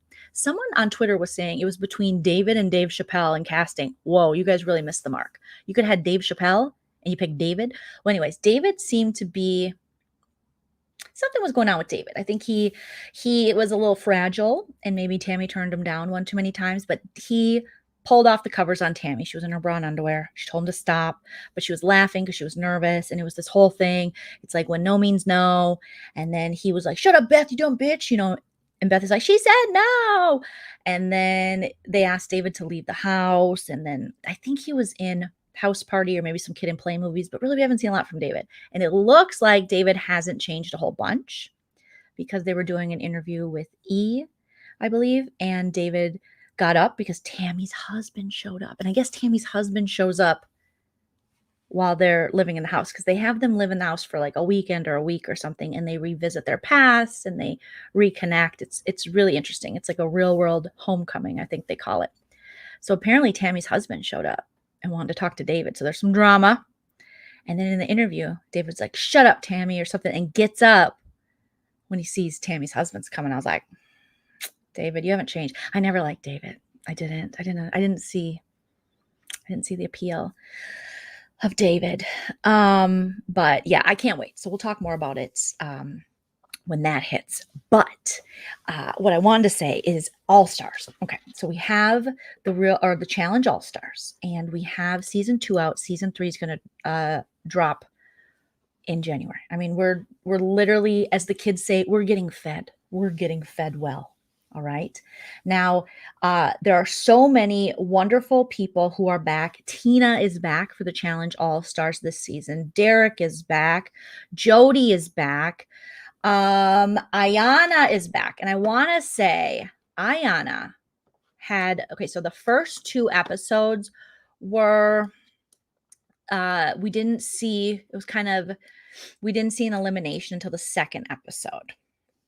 And, it was, the losing team of the first challenge automatically goes into elimination. And that was, what's his name from Austin, and Ayana. I always forget his name, but he definitely wants to win very bad. He was on Wes's season of Austin. Joleen, maybe you should just pull up a cast list because you're not really killing it with the names right now. So the Challenge All-Stars season 2. Let's pull it up. The Challenge All-Stars. Okay, and my keyboard is very loud. All right. So let's take a look. It's in a book. Johnny is back this season. Do they have just a cast photo? Come on. Just give me a cast photo, buddies. Maybe Paramount Plus will give me one. Okay, I'm just going to open this up and we'll just do this, you guys. Okay, so here we go. Share. Okay, add to screen. Okay, wait, no, I don't want to add that one.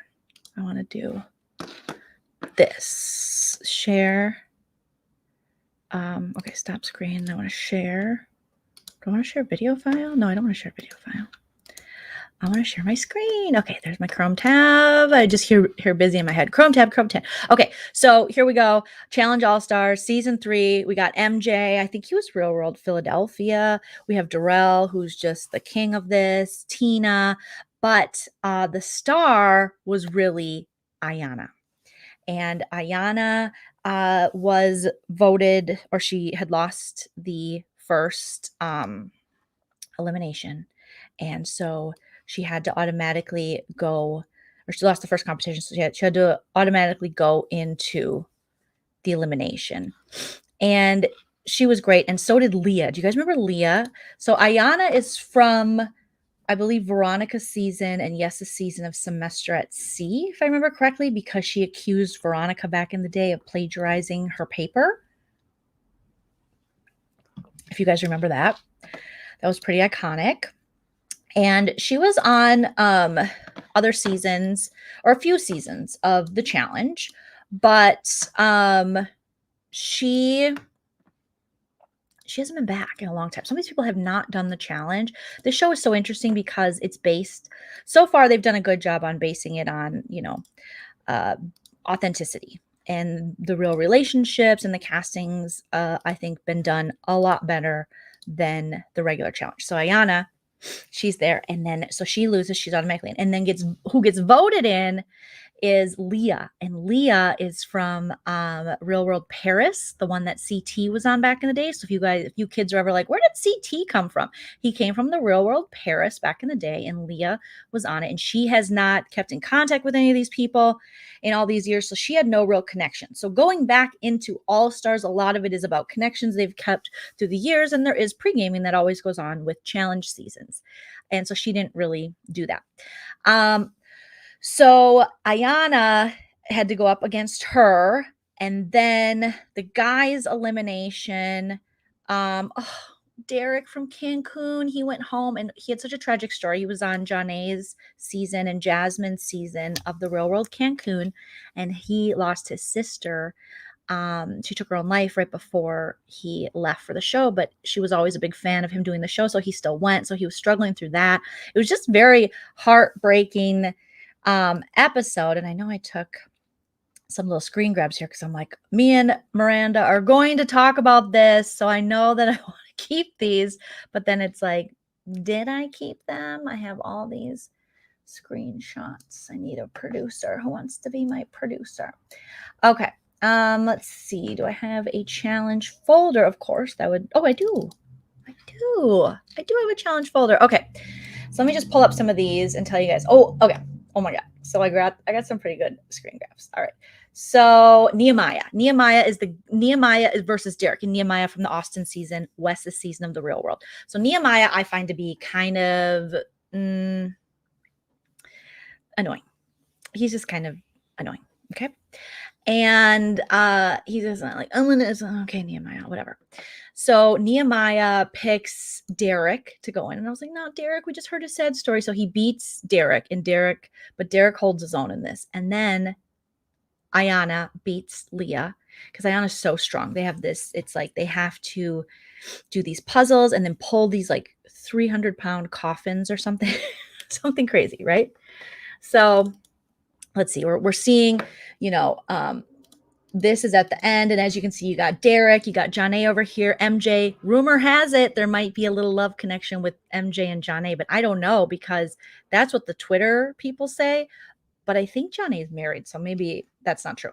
Then we have Tanya. Tanya is making this season. Like, she's here to entertain. We have Derek. He has a podcast about it, and he's wearing a baby's outfit, and he wanted to vote one guy into elimination. He won the first competition, him and Jody. They were on the same season of Road Rules together. He wanted to put one guy in who says he looks like Aquaman, but he doesn't because he made fun of his outfit. So it's really anything can happen. So then Ayanna just wipes the floor with Leah, unfortunately. So, but in this beautiful act that we would never see on a regular season of the challenge because everyone is garbage human beings, we see these two women who are now older. That's why show us older people on television. I don't need to see these young kids all the time. I can see a little bit older. I mean, these people are just in their 40s and 30s. Come on, we're not asking for much. Mark Long might be 50. Maybe Beth is 50. I don't know. But we can see a little bit older people. So in true sportsmanship, Ayanna then goes over and helps Leah complete her task in the elimination, because Leah was really struggling. And they're both now mothers. They're both single mothers. They relate to each other. They had empathy for each other. And Leah just really, she couldn't pull these heavy coffin things. And it sounds so silly, but there was something so amazing. I mean, look at Derek here. He's just like, ah. I mean, everyone was crying. I was like, I'm not going to cry. And then sure enough, I'm bawling because these two women who are competing against each other, so there's Derek and they're all hugging. So these two women help each other out. And Ayanna is like, come on, we're going to finish this. So then she starts pulling the stuff with Leah because she's like, your kids are going to watch this. It's amazing. Let's help each other. We're both single moms. And I'm like, damn it, I'm crying. You can do it. And then they hug and then everyone's crying. Look at Kendall. Kendall was bawling. She was like, oh my God. This was me watching it actually. And I was like, I'm not going to cry, but it was so moving just to see these. And this is for $1 million, you guys. I think they can win $1 million or 500,000 or something this season. So to see these two women just work together and understand it's a game, and it was just such great sportsmanship. And Jasmine's about to cry. Jonna's about to cry. See the hands are going up. Let's see. Katie's wiping. She's there. She's wiping her tears. MJ's crying, because he's a father and might have been married once.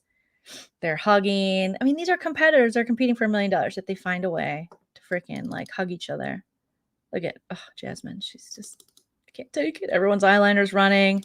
Everyone's bawling their eyes out. They're clapping for them. It was just such a night. And this is TJ, because TJ is a damn robot now because he has to deal with the Challenge MTV, the regular season, that he just, the whole time, I kept taking screen grabs. He didn't break. He just kept tapping his chin like a robot, like this. I don't know what this is. Like, this is Kendall. Okay. Watching this. This is TJ. Kendall. TJ.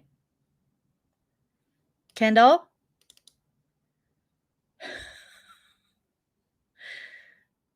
TJ. Okay, you guys. So I was like, TJ Lavin, do you have a heart? But it was really good. And the 2 episodes are up. I don't know if the 3rd episode's up yet. It might just be a weekly drop, but I think Miranda and I are going to cover it. So definitely watch that. Okay, so now we're going to get to some of the regular challenge stuff. If you guys are unaware of the challenge, a lot has happened this week. So on the regular season of the challenge, Ashley, we always have MTV's The Challenge, always someone has to go home because they're racist or something. And I shouldn't say always because this is just recently. But there's been a lot of players that have broken the rules. And that's all that's said to us. We don't get to know. They just switch out partners. This is a TV show we're following. There needs to be continuity. We need to understand what's going on. They got rid of some Lauren chick. I don't know what she did. I have no idea. And they just got rid of her. And then they just replaced her with someone else, like JK, she was never here. And we're like, but she was. When they got rid of Dee a couple seasons ago for her racist tweets, they just decided to keep her in the show, but never show her and not address it. So instead of us actually learning something from this or any kind of awareness, they were just like, JK, she's not here. They ghosted her and they said she could never come back. Now this season, Ashley, Millionaire Mitchell, who is a few-time winner of the challenge, she all of a sudden was gone last week. And I had stopped watching this because I said, it doesn't bring me joy. I'm not going to watch this damn show anymore. I'm so sick of this show. It just jumped the shark. All the feuds are like fake. The only time we do see real shit is when these people, unfortunately, decide that this is going to be the day they show everyone how racist they are or how sexist they are. And then we just go, oh, she had to leave. She had to leave. That's it. That's all they tell us. So here we have Ashley. Let me pull up a picture of her while I'm talking about her. So she was, doing pretty well. We're already pretty far in the game. Another bad thing about the challenge, the regular challenge, not All Stars, is it's too damn long. It's like 9 months long. It's crazy. The show is too long. It drags out. And it feels like it drags out. And so there's no explanation. So Ashley's gone. So there's been rumors that, so basically she got into some kind of altercation. I don't know if it was physical. I don't know, with Josh Martinez from BB19, who is one of the people who has been a horrible casting decision for the challenge. Also, Fessy had to leave earlier because he slapped Josh. Josh got in a fight with him or something. I forget what happened. There's some kind of hitting or throwing or something. So he had to leave early. And Fessy's partner also had to leave early because she threw a drink at Amber from BB16. It was a hot mess. So everyone has to leave. But Ashley's just, we're told she's not here. And the only explanation we get is she broke the rules. Now, Ashley on her Twitter was like, I take full accountability for what I did, but it sounds like MTV doesn't want them talking about it because Josh has kind of talked about it here and there, or alluded to it, I should say, or even though he put out a video, I don't do subliminal messages. Like, well, you kind of just did a subliminal message when you wrote something which alludes to the fact that she did something horrible. Anyways. So then Ashley's like, I don't ask for forgiveness or expect people to forgive me, but I want to learn and I'm not making excuses for what I did or said. But what did she say? Some people are saying she said Josh was gay, which a lot of the internet is constantly trying to out Josh, which I don't agree with. And then some people say it was something to do with racism. But we don't know. So leaving us here to speculate is just making it far worse. Plus, when these things happen, show the audience, because it's the only real thing left about this damn show. And then we can learn from it. And it can actually teach people. You never know who it'll hit, who can learn from it. But instead, they just want to pretend like it never happened, which is the dumbest thing. And I can't watch this damn show anymore. If I'm following a character for 9 months and I get to month 5 and she disappears and you guys are like, she broke the rules. What'd she do? Did she take her underwear off and take a dump in front of TJ? What rules? Tell me what happened here, because people are speculating. So I can't, I don't want to invest any time in a show who doesn't respect its audience enough to tell us what the hell is going on with the cast. If you follow this show, I mean, the problem with this show is, well, there's a lot of issues, but with the actual editing and stuff, it's not actually adding up to what happened, because we're dealing in a panakuchen, in a pandemic, and throughout the show, this cast has had to, they're filming during the pandemic, and they've had to go back into sequester because they've had COVID issues. Show us the stuff. So then, because it adds to the game and it affects the game. And so then they were saying when they were in sequester, certain people might have been in contact with each other when they shouldn't, which is technically cheating. And just a whole mess. So show us what's happening, because then all of a sudden you go back to filming and these people hate each other. And we're like, what's their beef, Stu? And we don't know, because editing is just like, that never happened. And there was all these things that happened that they cut out. So a lot of things don't make sense and the continuity is effed up. And it's just not very fun to watch. Now, what I will say is we had another instance happen this week, and it is Leroy Garrett. And if you guys know Leroy was on the challenge for many, many seasons. He's from the second iteration of the Real World Las Vegas. He's now with Killa Cam. Cam has a YouTube channel. They vlog. They're super cute. He's got his own barbershop. He retired from the challenge a couple seasons ago, but he went out on a high. He never won the challenge, but he definitely finished a final, and he placed, and he's won money. And he's just an overall likable, lovable, good guy. At times I've been like, why are you such good friends with Johnny Bananas? But that's his business, okay? Leroy came out recently, and not came out like, what people are saying about Josh. He came out to talk openly about the way MTV handled a situation he was on when he was on the Dirty 30 with Camilla. Now, this was probably like 4 to 6 years ago. I think the Dirty 30 was. And if you guys don't remember that season, this is the season where Camilla yet again got blackout, ridiculously, belligerently drunk, but and did look like she was going to attack and did throw a pillow at Leroy. But first, she decided to show how racist she is. And she started spewing very hateful words at him and mentioning his skin color while doing it. And I went back to watch this episode because I remembered it being awful. And when I watched it again, it was more awful than I remembered. And it would be one of those instances where you'd watch it on intervention and you'd go, time for an intervention. Okay. You need an alcohol intervention and a racism intervention. Okay. And Leroy took it like, I don't know how he took it. I don't. It was disgusting. Then Johnny Bananas threw a pillow at her when she walked out of the room after yelling at Leroy and being racist, and him having to endure this racism from Camilla, who got up in his face and said ugly, ugly, horrible, bigoted things to him. Johnny Bananas threw a pillow at her as she's leaving. She turned around. Who did it? And she's all drunk. And then lunges to Leroy to hit him with a pillow. And she was not kicked out of the challenge. Leroy calmly has to sit here and listen to this belligerent, drunken woman scream and be racist towards him. And he has to sit and take it. And then she hurls a pillow at him. And I was just like, how the frick did she stay on the show? So Leroy did a live and he put it on Instagram, and Ina sent it to me. Shout out to Ina. And I watched it, and you guys can go to his Instagram. You can see it. And it's a very moving live where he opens up about how he never really talked about this the way he wanted to, and how he's kind of forgiving himself. So he was definitely questioning his own reactions to it. And it was sad to watch because it's just like, Leroy, you did nothing wrong. How are you going to know how you're going to deal in a situation like that? It's a lose-lose for Leroy. Any reaction he has, he can lose.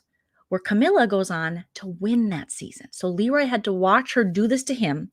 The next day, MTV, they took Camilla to what they do is when someone gets like drunk or they get in a fight or something, and let's say hands aren't thrown, but they want to split them up or they need to cool down, they take them to a hotel. Now, she shouldn't have been taken to a hotel. She should have been taken off the show and sent home right to Hazleton, Betty Ford, one of the clinics or something, and got one of those racism coaches that the Bachelor and Bachelorette people get when they mess up, or the Vanderpump Rules kids.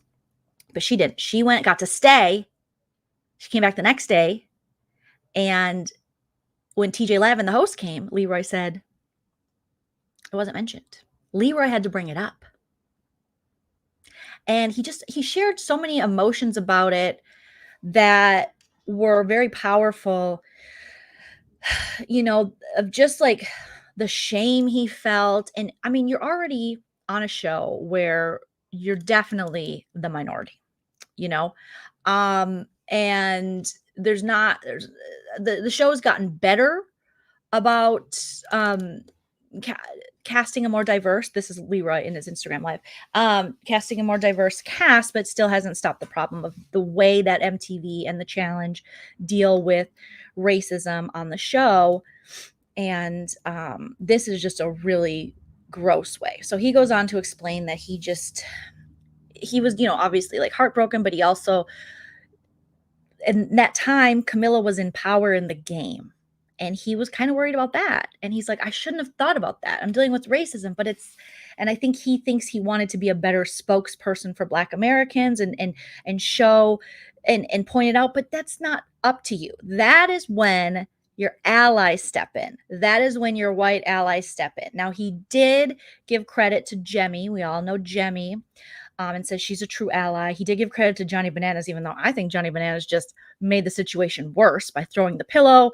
And I mean, Johnny Bananas had a lot of pull on the challenge for years. I feel like he could have done more, but he gave credit to a couple people that really stepped up. And Jemmye was one of them, because Jemmye, you can see her in the episode and she's like, I'm done with her.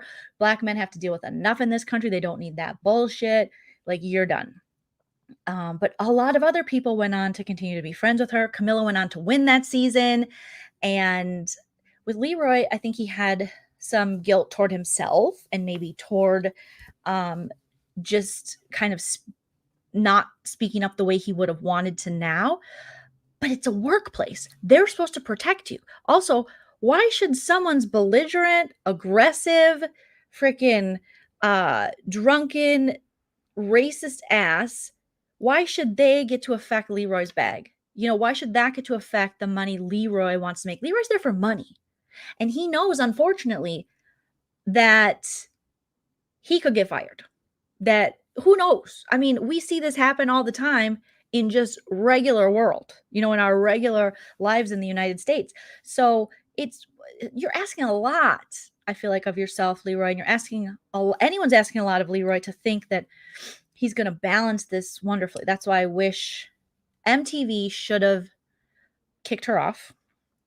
They should have made an example of it. They should have talked to Leroy about it.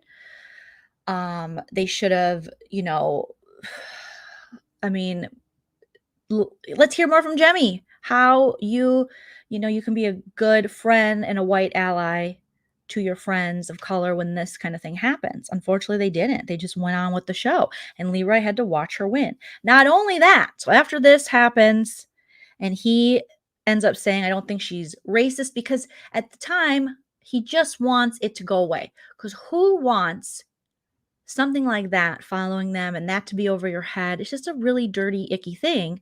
So he's like, I just wanted it to stop. That makes sense. You're going into like trauma response. You know, you're just like, however you are going to survive. And plus you want to get called again because Killa Cam, his girlfriend, she went live and she was explaining this becomes a job for a lot of us. And of course he doesn't want to lose his job. Camilla should have lost her job. So, but Leroy opens up about his feelings and how now that he's done with the challenge, he feels, you know, comfortable talking about this because, you know, unfortunately, he was probably taking a lot of risk had he talked about this while he was still on the challenge. They probably wouldn't have called him because not only after seeing her blatantly be racist and then get violent, go after him with the pillow. It's a pillow, but still stay out of my bubble, lady. Just because you don't know how to drink doesn't mean the rest of us have to be affected. So after all this, they don't bring it up. TJ just enters and they talk about the game, and then she goes on to win, and Leroy has to has to suck it up. They call her back for Champs versus Stars, so she's right back. They're not calling Leroy back. They call Camilla back after seeing that, and guess what Camilla did that season? She got kicked off because she assaulted a production assistant. She got drunk. She hopped on a golf cart or something and drove off and then punched a PA or someone in production. So that's basically telling us when production gets assaulted with words or physically, then you're fired. But if the cast does, you're not. So only if it's one of you guys. So that was just completely effed up. And MTV has had a problem with this for quite some time. Andrea says, yeah, Johnny Bananas, I mean, he's not stupid at this point. Something like this, I mean, he has a lot to lose, but Johnny Bananas, he's had issues on this show for years. How women were treated on the show with him and his buddies, I mean, it's not a good look. So the only thing, so then Leroy recently, you know, as he's coming out and talking about it and his reaction, how he wishes he would have reacted and how he feels about it and what it was like to have someone be so hateful toward him and then go on to have to watch them not only not get fired, but win the season and then get rewarded with another season of Champs versus Stars. And then to watch her do something horrific again, because it's clear that the woman has an alcohol problem. She's got an alcohol problem and a racism problem. That's pretty clear. I know we're not supposed to call out other people's things, but she's a liability. She's a liability. This isn't the first time we've seen her pick up chairs and throw them, and they made it cute. They're like, she's the Camillinator. She's the Camillinator. It's cute. But she's always been like this. She gets drunk and belligerent, and she wants to fight. you know?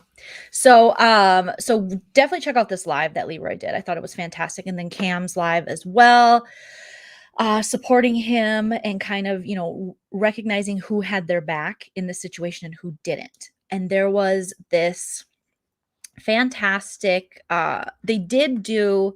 MTV did have after this, they had a special hosted by Nessa, who normally hosts the Teen Mom stuff. And love Nessa. She like moderated it. It's called Race in America. So on the reunion, they did talk to them about this, but then they did the special Race in America, and Leroy was there, Camilla was there, Anissa was there, Jemmy was there, and then I forget the other contestant who was there. I forget their name, but they also had 2 experts who were there, and these experts, I went back and watched it because I kind of remember when this aired, and I think this was a way for MTV to, you know, think they were helping, which I think is a great thing to do. I think it's fantastic to have this open discussion, but you should do it regularly and not just as like a cleanup thing. And it should be an ongoing thing. Like, what are you doing to help this situation? Because clearly your actions have not shown it. So even though they had this Race in America show, this platform, they still went on to hire Camilla for another season, to which then she assaulted someone in production, like I said, and they had to kick her off. And then Leroy found out when he was talking about this that they were still following her on social media, but not following him. So it's like, for someone like Leroy, who worked for MTV in the challenge and was in the Real World family, he's been in the family of MTV far longer than Camilla. And to know that there is, as dumb as a follow may seem, that does show some form of support. And MTV knew full and well what she did. She not only assaulted Leroy and threw, you know, just yelled at him and was a bigot, but she also assaulted someone in production. They're still following her and not Leroy. That just kind of shows you what and who they value. And they definitely pay attention to who they follow. So, but they had these 2 people on there who were speaking. I kind of want to play it. Let me see if I can play it. Like, I think I uploaded it. Let's see if we can react to it here. I want to play parts of it that I put a little mix together and sped it up a little bit for copyright, because we are just doing it for commentary. So it's under fair use. We are providing commentary about this. Okay. I think, let me make sure I put it, that I uploaded it here, you guys, because I thought so. Oh yes, some of the things they said were just so powerful, and something that we still need to be reminded about today a lot. There are basic things and terms that a lot of people, they just refuse to accept, whether it be, you know, privilege or you know, bias, things like that, where there's a lot of people in the United States, and you'll see this a lot if you talk about this stuff. They'll say, if you talk about race, you're the problem. When I talk about anything having to do with injustice or race on my channel, when it's like Big Brother season, people say, people like you, Joleen, are the problem. People who talk about it. No, people who don't talk about it and pretend it's not there and use their privilege or choose not to, that's the problem. Understanding and trying to get to the root of the systemic racism in this country, and also looking at your own implicit biases and looking at how our culture has conditioned us in so many ways. People assume that when others say, you know, this is a system based on white supremacy, there is this misunderstanding of white supremacy as David Duke, hoods, KKK, white supremacy. No, no, no. As you will see in this video, it is the very clear theme in this country that white is the lead. You know, that whites in America, that is what is considered ideal. That the laws and the rules and things like that were made to work for the majority, which are white people in the United States. And the fact that people want to completely forget that the United States itself was founded on very blatant racism. And we have this long history that we think we can just wipe away with a couple civil rights movements and a couple MLK quotes, and then everything's fine. But there's been all this misinformation through the years, and so many people that want to say, don't talk about it, don't look at color, I don't see color. And that is just a falsehood, because again, that is telling us as a society that even noticing that someone's skin color is black is a bad thing. That being darker skin is bad, because don't say it. There was a quote in the book, and I always say, my fellow white people, read White Fragility, because you do have to be open to wanting better for everyone and understanding, like I said, your own privilege in the world and your own implicit bias in the world if you truly want this to be better for everyone. Everyone who says, I'm so sick of this race stuff. Well, what have you done to make any of this go away, to make any of it better, to change the systems? What have you done? Even in your own little bubble, in your circle, in your friend group. Have you challenged anyone in your life? Have you learned anything on your own? Do you understand your own self and these prejudices that you might take into the world that you don't even realize, that are subconscious? So there was a quote in there that said, she was describing a woman in a grocery store. There was a white woman with her young child, and the young child points out, oh my God, I'm paraphrasing, but it's like, that guy's black, or that, and the mom's like, oh, stop, that's so rude, That is that belief somehow that's been conditioned in us, that simply pointing out someone's skin color is bad. And it's actually not bad. That little child is merely seeing what is in front of them. It's like saying that woman has blonde hair. It's only when you use the color of someone's skin to say something negative about them or to hurt them that it becomes racism, not by merely seeing what's clearly in front of us. It's only when you use that information to harm them, hurt them, put them down. But it's just a really good book, and it really breaks into, I think, what a lot of white people, we don't want to have the conversation because we don't want to be uncomfortable. And they talk about this in this Race in America. We don't. We're like, no, it's not me. It's not me. I love everyone. That's fine. That's good. But it's almost more dangerous. The more like openly racist, you'll hear people of color say, the more openly racist people are, it's almost like I would rather know than you have so many people with all this implicit bias. You have aversive racism where you don't necessarily see it as clearly. So you might think you have an ally, you might think you have a friend, but really they're carrying so much with them, because we were basically told, just like, nope, I don't see it. And that's not the case. You have to, if you really, everyone who's like, oh, I'm so sick of this race stuff, I'm so sick of it. Well, lucky you. I don't watch it, I have to turn it off. Well, some people can't turn that off because that's their life. They live in the United States of America. This isn't a new problem. This is just a problem we have yet to fix, because we just don't want to be, it's our privilege. We're just like, I don't want to deal with it. I got enough to deal with. It's only going to get worse from there.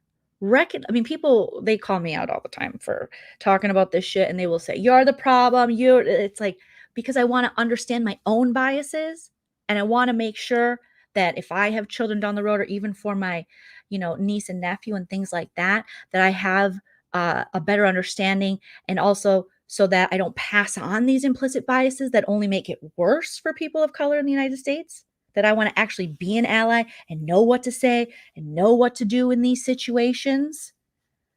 I don't see how that makes it worse, but it's just easy for them to be like, you're the problem. So I think as white people, a lot of us don't want to be challenged. We don't want to feel uncomfortable. Feeling uncomfortable sucks. It does suck. But you never get to anything, whether it be, really good, like just in my situation, let's say, just as a comedian, writing a good joke, when you're comfortable. When you push past that barrier and break through, that's truly when change happens. If you want to, it's just as simple as when you want to change your own body or diet or whatever. you know, you're going to have to push, you're going to be uncomfortable. And it's okay to be uncomfortable. That's another myth out there that it's like somehow, I didn't mean for this to be a TED Talk, but it's okay to be uncomfortable. A lot of learning and growth comes with being uncomfortable. It's okay for your friends to call you out in love and be like, it's okay to call your family out and tell them, you know, here's what I do this with Nana a lot.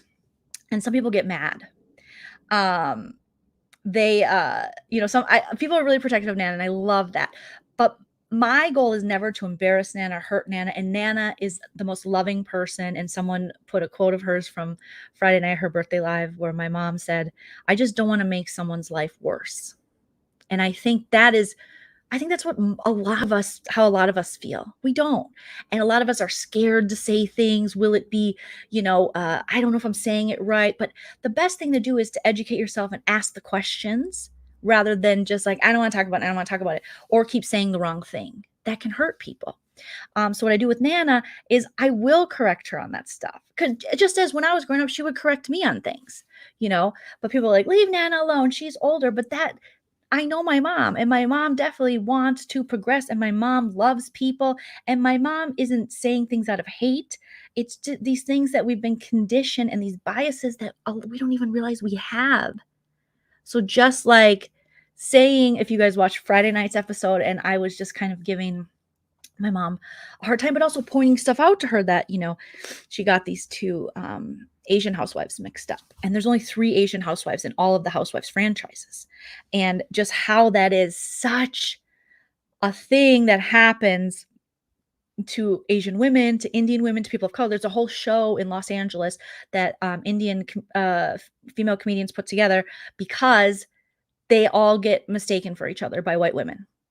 You know, and or we don't know how to say their name. Like I just did a show the other week where I was hosting, and one of the comedians, I mispronounced her Indian last name, and then she made a joke about it. She's like, typical white woman thing. But that is something that, you know, I could have taken the extra time to learn her name.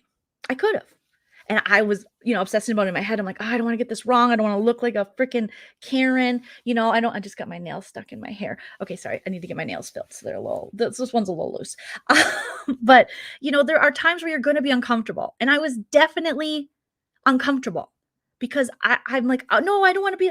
But I'm like, but I just did. Of course, she's joking, but it's something she has to constantly go through. Like she has to learn how to pronounce all of our names. But we're like, oh, their name's so hard, you know, difficult because it's just like our privilege. The United States where we're like, oh, God, can they come up with an easier name rather than us stepping outside, being uncomfortable and learning how to say it? So with Nana, I said, that's a different housewife and, you know, this, whatever. And there are certain things when I was trying to explain to her about the trans community and things, and I don't know close to everything at all. I don't know anything. I'm constantly learning, and I just want to make sure that when my mom goes out into the world, I know that her goal is to not make anyone's life or day worse. So I will give her the information I know and then hope she gives me the information that she knows, just like she always has as a mother, if that makes any sense, you guys.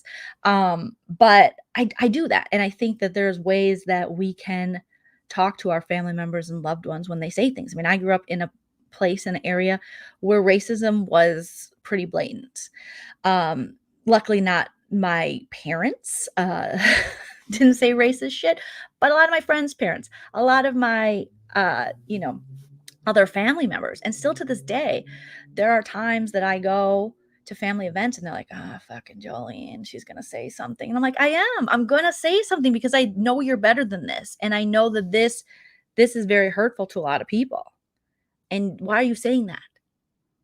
Like, just so anyways, it's just one of those things. It's uncomfortable as hell, but it's okay to be uncomfortable. So let's just watch. Let me share here as I blabbed on in my TED Talk about what a fun Saturday night. But it can be. I think learning about this shit and freaking talking about this shit, I actually think it is good to do. I don't know. I know some people are like, "Ugh, you're annoying, but oh well, you're going to have to deal with me." Hi, Josh Mendelson. Okay, so as you can see, we have Nessa, and I'm just going to play parts and we'll pause as we go. But the speakers they had, I wish they had their own show, and maybe they do it. Maybe you guys are going to be like, Joleen, that's Blobbity Blue. And I'll be like, I didn't know who they were, but they better have all the podcasts because it was so educational. And so this is MTV's response to that back in the day, but then they hired Camilla again. And then they still don't follow Leroy and they follow Camilla. So it's like, it seems very performative. And then MTV also did release a statement about what Leroy said, but it just seemed, now what? You know, Camilla had said she was going to change and I'll show you. Well, then show us. What did you do? So let's just watch a little bit of it here. Let me know if you guys can't hear it. Every day. Last week's episode of The Challenge featured an incident in which Camilla made racially charged comments towards Leroy.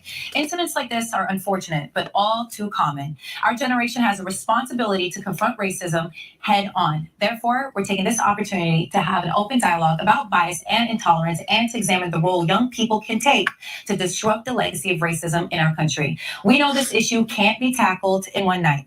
It's a difficult conversation to have, but also a necessary one. This is Race in America and MTV discussion. Situations like this are not unusual. They happen every day, unfortunately. Leroy, what were your emotions when Camilla brought up your race? My very first emotion was I was in shock. I was angry. I was disgusted. I was kind of embarrassed because I felt like, everyone was looking at me. And then my thought was, is this what everyone that isn't black thinks when I argue with them or when they're mad at me? So this, again, you guys, is from like 2017. So after this happened. So this isn't his most recent statements, but this is the Race in America special they did after Camilla was belligerent and racist towards Leroy on the Challenge Dirty 30, and they left her on the show. Especially like getting the challenge house because we have so many different ethnicities. So it's like this is what everyone thinks whenever they get mad. This is the first thing that comes to their mind. Before they be like right in my face and scream at me with such hate. It was awful. Camilla, what are your thoughts when you see that footage? I'm very disappointed in myself. I like you, I'm disgusted. First of all, I don't really expect you to accept an apology or forgive me or forget. I don't think I will ever forget. But I don't understand why I said what I said. I am working on trying to figure that out. But I have nothing but love for you in my heart, and I don't understand where those words came from. And I am truly sorry. And I want to use this because I want to learn. I feel like I am ignorant to this subject, and I'm very just disappointed, but I want to look at this as it's not about me. I don't expect forgiveness. I don't expect people to understand. It's just plain wrong. Right? There's nothing right about it. And I think that all I can do and that we all can do is I want to learn from this. I want to understand why I did it, and I want to know how to fix it so that I can never do it again. Ever. And that's why we do it. Hi, Kendra. Then they took questions from the audience. For people to degrade each other using their skin tone. And you know what? Why don't we ask Carrie and Teek this question and help us out with this? So these are their special I think guests. it's a great question. We live in a world in a society that has been created through a lens of white supremacy, right? Which says that it is insulting to be anything, it is degrading to be anything other than white. And so when you're trying to hurt someone who's hurt you, which is a very human thing to do, I don't know that it's not a very mature thing to do, but it is a human response. If you have grown up and been conditioned by and not unpacked or unlearned all the lessons that come from white supremacy, you're going to say something that is racial, right? You're going to say you are black because I know that that's hurtful because you've learned it. And so if you're trying to insult someone, it's a really easy thing for you to point out. In the same way, if you had been really angry with somebody who you didn't view through a racial lens, you would have said something else you knew about them, whether you call them fat or whether you call them something that's homophobic or in any other kind of demeaning way. But it's a very intentional thing that we all have been conditioned by a society that tells us that blackness is bad. Yeah. And you're right. People harbor racist sentiment, whether they want to recognize it or not, and it comes from how you've been raised. It comes from people saying, racially insensitive things and racist jokes and people trying to just play it off like, oh, it's just a joke. But, there's always truth in jest, right? And that truth turns into violence. That truth turns into systemic discrimination. That truth turns into people being humiliated. It turns into what's happening right now. So we have to be able to have a larger conversation around what racism is and starting to unlearn these things that have been ingrained in us for so long. So I think that is like a terrific point, is just allowing yourself to feel uncomfortable enough to unlearn the bad things that we've been conditioned by society to be okay with, and to just recognize that white supremacy exists. You don't have to be lighting crosses on people's lawns in order to know that white supremacy reigns supreme still in the United States. All you have to do is look at our justice system, look at the current stuff happening, obviously with the police, which fall under the justice system. There's just so many, just so many inequities that still exist, and so many, implicit or, biases that we all carry, that no one's out there being like, you're racist because you think this. People, to get further, you just need to question it and look within yourself and be okay with being uncomfortable again, and like Care Bear says, those tears are from embarrassment because she's being called on her BS. And that's Camilla. And that's the thing, the power of white tears, or white, people who identify or lighter skin. We still have issues of colorism in the United States. And there is just this bias that exists that, like you hear these two special speakers saying, that we've just been conditioned to believe that lighter skin in this country, through white supremacy, is somehow better, is ideal, is to be trusted, is to not be questioned, is to, you'll see this with, Karens constantly questioning people of color, whether they belong. Where's your house? Do you live here? Where are you going? Karen's and Kevin's asking. It's like, well, why are you asking this? What makes you think that they don't belong? And what makes you think you have the right to even get that information from a stranger? Why don't you mind your own business? But we've been conditioned to believe that we are the bosses. Whether you're like, I'm poor, I have no privilege. This isn't necessarily about economics and things like that. So people assume, I had a hard time. You had a hard time, but you still had white skin. And in a systemic, and with racism being systemic and being in a society now where, white supremacy reigns supreme, there's still a privilege to that, even when you're poor. But a lot of people, they just don't want to hear about that. They definitely don't. So I guarantee that wasn't her first or last time she's done something racist, Care Bear saying. I guarantee as well. But I think if we just think about it as like unlearning bad behavior and habits, you've learned now that too much sugar, it could be really bad for you. You can get diabetes, all kinds of things can happen. So you got to kind of change your diet. Why don't you change your way of thinking when it comes to this kind of stuff? And why is it so insulting to some white people just to be questioned about their own role in society and in racism? Why would you get so mad about that? Why wouldn't you want to unlearn bad habits you might not even know exist, if it can be for the betterment of society? Racism is a part of the fabric of this country. Ain't none of us going to get away from it unless we start to deconstruct it deliberately and with really good intention. Talk about it. What is my responsibility to handle bias when I see it happening? I think as bystanders, we have an obligation to intervene and receive these things. But at the same time, we have to make sure that we're not putting ourselves in physical harm, right? So if you see these things happening amongst your friends or your family, it's nothing to pull them aside and have a conversation with them, let them know why what they said was so messed up and how they can make amends and how they can educate themselves. Sometimes our intervention is just us having a conversation about it. And something what my wife calls is collecting your folks. Get your people together. You see your people acting up, collect them, get them together, and let them know that what they're saying is wrong. Right. Yeah. And also undertake that process with yourselves, right? We all, this is so deep seated within us. And so when you're having those conversations, it requires honesty amongst your friends and your family and people who you love, but being love and allowing them to get away with ignorance is not the same thing, right? If you love them, then you need to be honest with them. You need to push them to be honest. You need to push yourself to be really honest about where these ideas and these lessons came from and how you can make them better. And that requires reading, that requires being really self-analytical about the people you associate with, and what you consume and who you consider as belonging here and or in your world, right? Yeah, absolutely. And as we saw with Camilla and Leroy, you don't need to use racial slurs to be offensive and derogatory. Ian is in the audience and has a question about that. Hi. I want to be tolerant and politically correct while speaking my mind without offending anyone. How do I balance that while still speaking freely? Ian, it's one thing to say something ignorant out of a desire to challenge racism, challenge your own biases. It's another thing to be like, well, I just want to say whatever I want, and therefore I'm saying something that's hurtful and demeaning and intentionally degrading somebody else. But you do have to give people a little bit of space and a little bit of grace to figure out what it is they're trying to understand, whether it's a new culture or someone with a different religious background, whatever it is. We have to help people understand what it is that they're trying to learn, which maybe means asking indelicate questions, right? But that is not the same thing at all as I just want to speak freely and never have to pay the consequences for the words that I use. Words are. Well, that's, I think, is important. Hey, Busy Blue.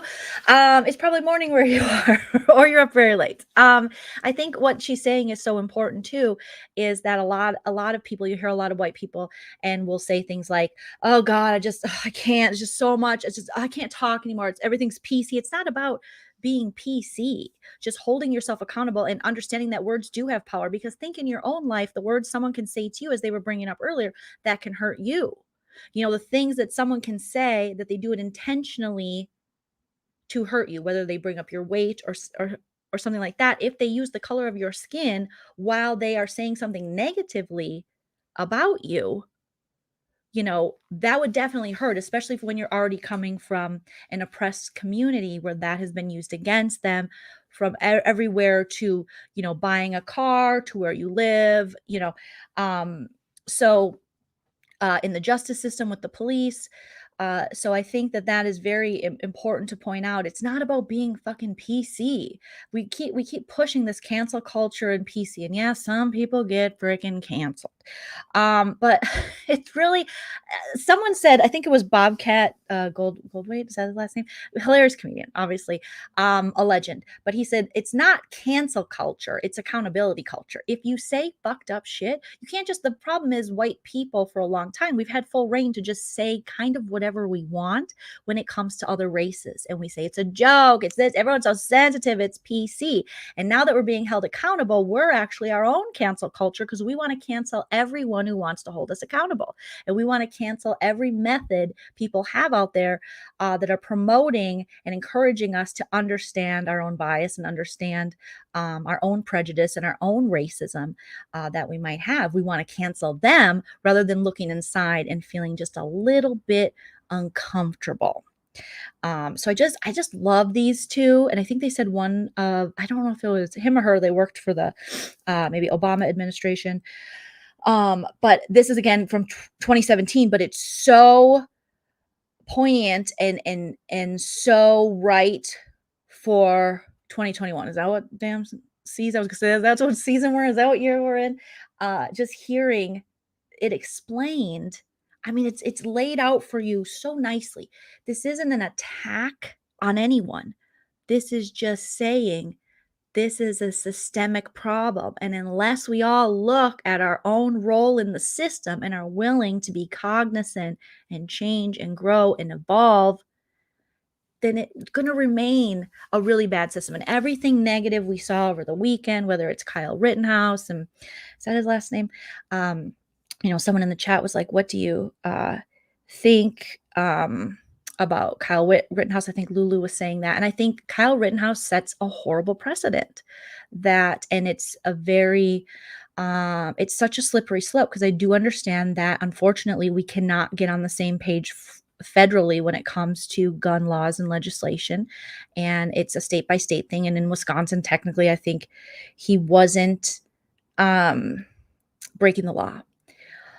But to now know that someone can go to a protest, to a riot, whatever they're calling it these days, in order to, garner up, sympathy to people who enter an area with automatic weapons, to go there and be armed, and to think you're going to go help.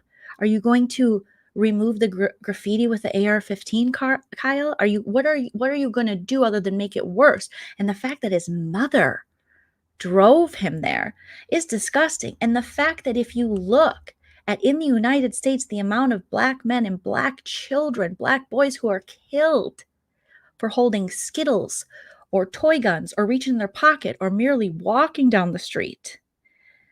And this kid has the No one, that's the thing with people, like, they're taking away no one's taking away your rights. This dude was just able to walk down the street with a semi-automatic weapon, and not one police officer shot him or killed him.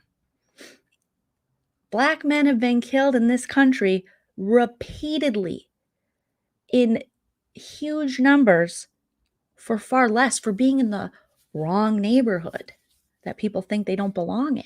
So if you don't see the injustice there, and you're also setting a precedent now that vigilante justice, whether the NRA or whatever the specific Wisconsin law is, it's not a good look.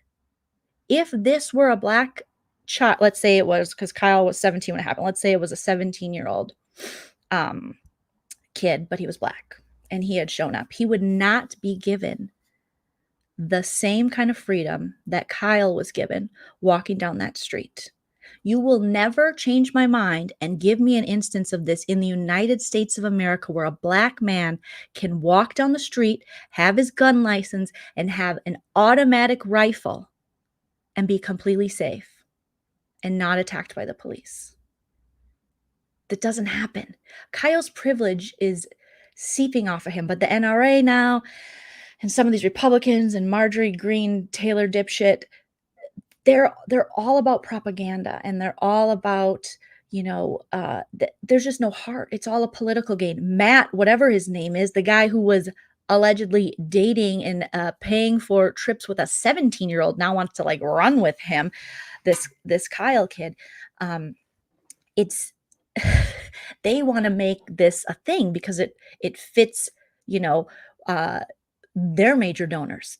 That's all what it is, unfortunately. I mean, the main thing with politics in present day, in my opinion, is all campaign finance reform. If we actually had caps on what could be spent on campaigns, and you couldn't run $1 million campaigns, then you could see more, and also more, I think more parties would be nice, because the Democratic and Republican Party, I think, just isn't doing it enough for the American people. I think there's so many people that don't fit in those specific boxes. And I also don't think the Democrats or the Republicans are doing any favors. I don't even like to say I'm a Democrat because I find that half the time Democrats are corporate shills and their jokes. And they're not progressive enough for what I would like to be. And there's no party for that.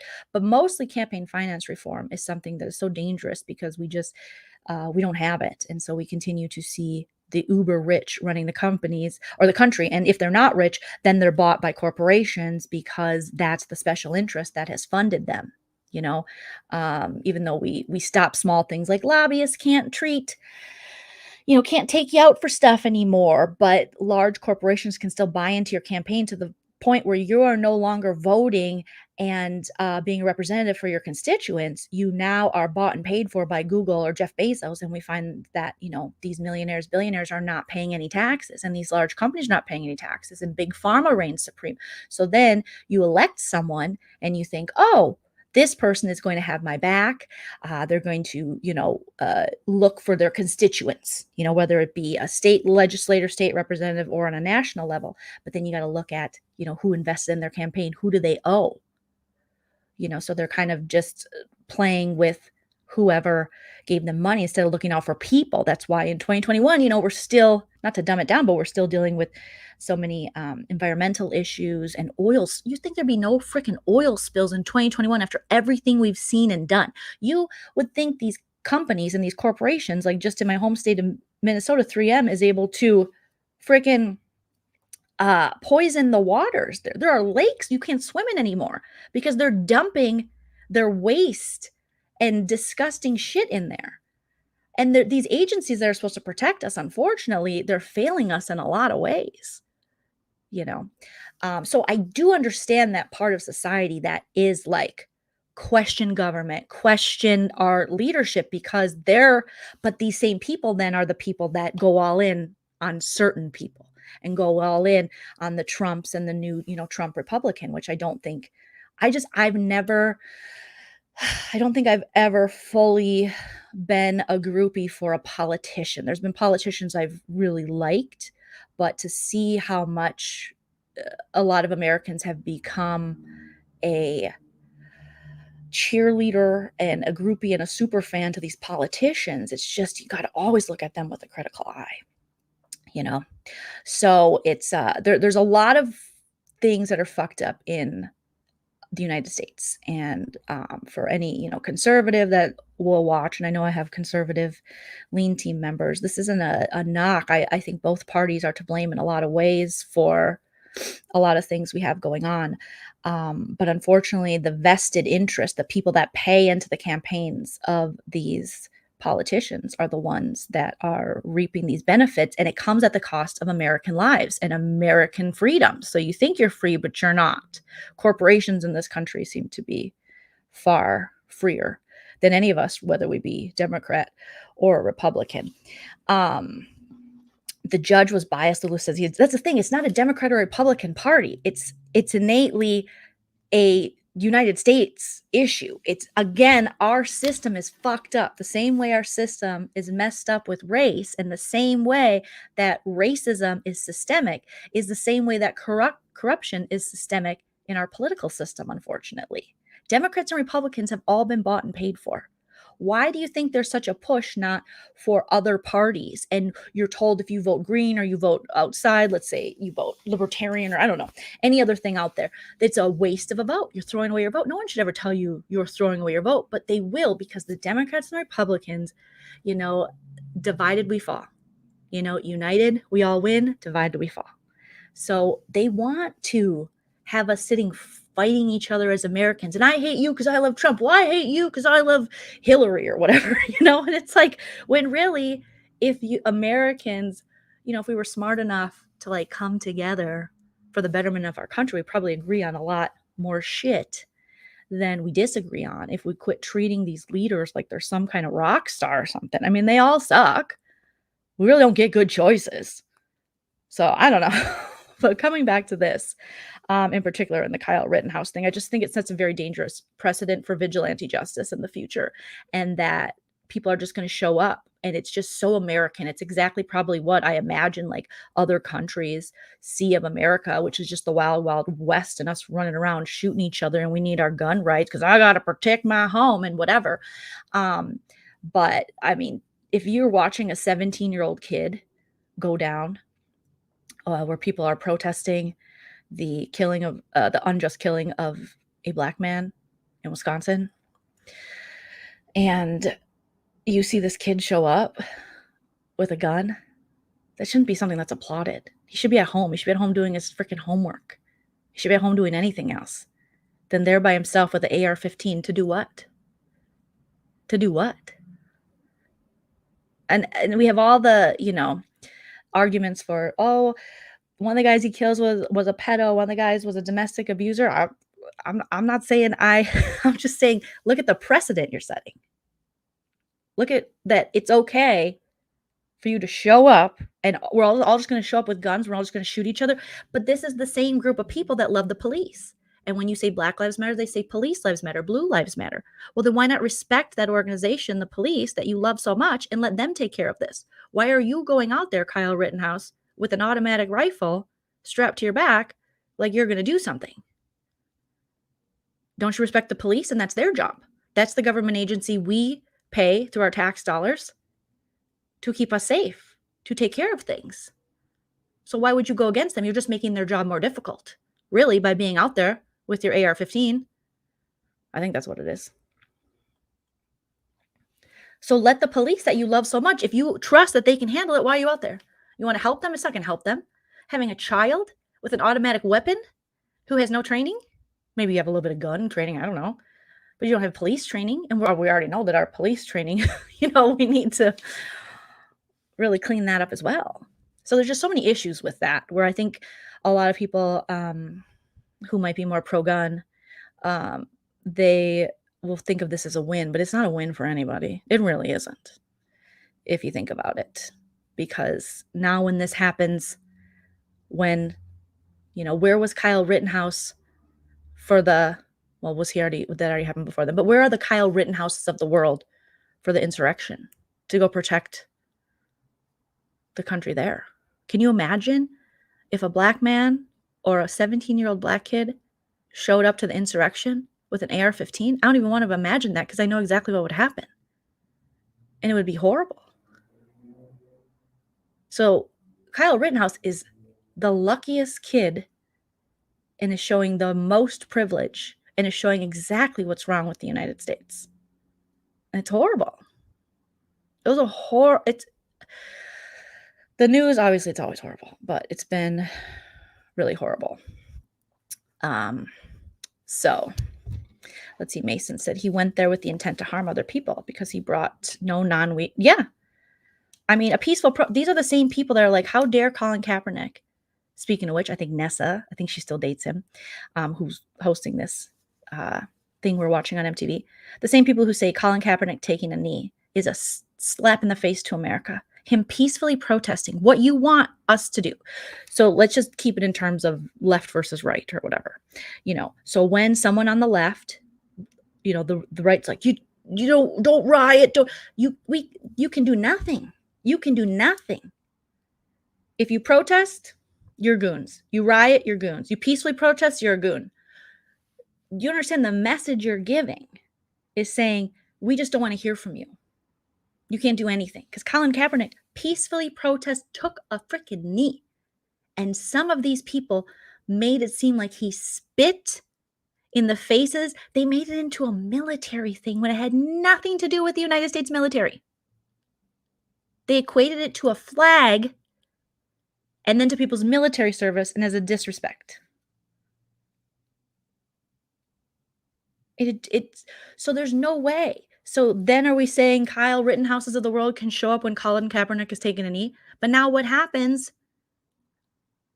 when someone on the other side, let's see someone on the left, comes to someone on the right is protesting or a riot happening like the insurrection?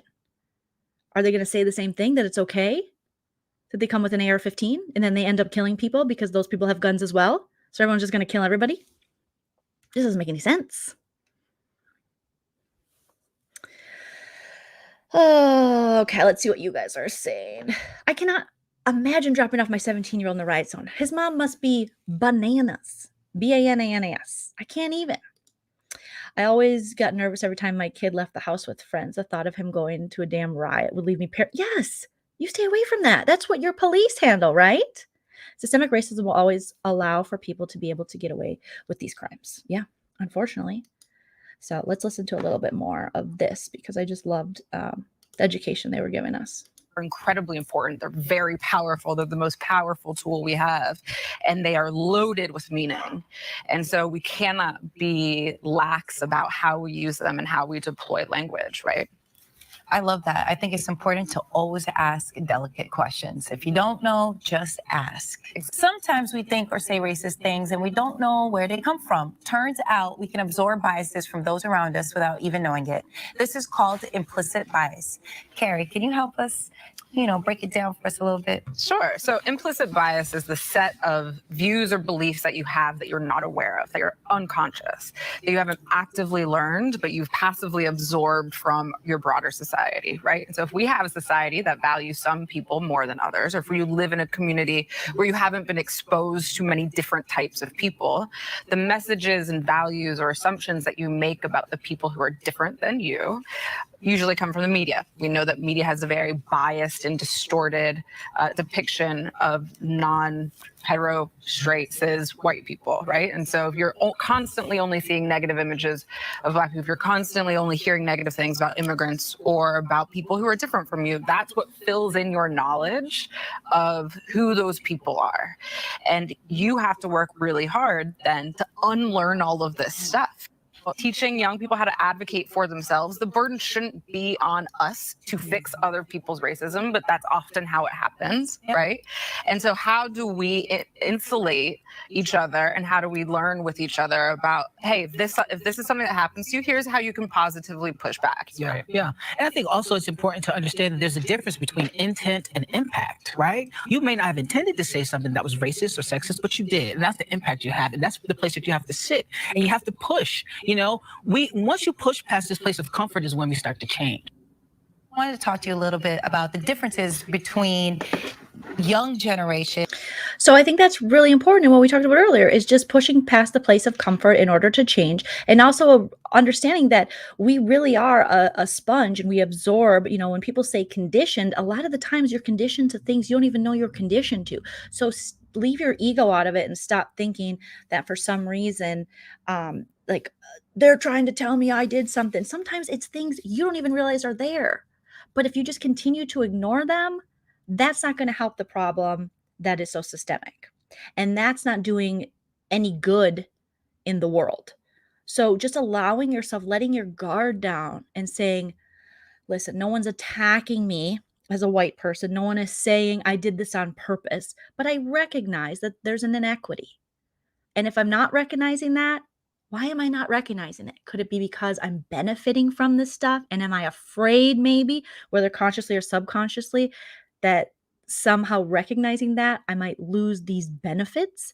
And if you're cognizant of the benefits, then that's the problem and you don't want to lose them. That becomes a problem. But I do think opening yourself up to always learning and pushing yourself to understand your place in the world. It's something that I don't think it's considered like hippy dippy in the United States to think on, they're like, you socialist, to think from a humanitarian standpoint or from a human standpoint or from a society standpoint. It's kind of like, I got mine, you better get yours. It's the same thing that happened early in the pandemic. People hoarded things, not thinking of their brothers or sisters and next door neighbors and what they needed. So all of a sudden we were running out of all this shit because you got yours. And if you don't get, or I got mine, and if you don't get yours, that's not my problem. But it should be partially your problem when other people, especially when we're all struggling like this, or just in a society in general, but I think there's a lot of, capitalism that doesn't want us to look out for the little guys and don't want to make sure everybody's fed. Because, then you hear people's arguments are saying, they're taking advantage of the system. There's always going to be people who take advantage of the system. But is that going to negate the fact that it's actually better to think from a society standpoint than to just be selfish and think from your own standpoint? I mean, you get fed, and we can still make sure other people get fed as well.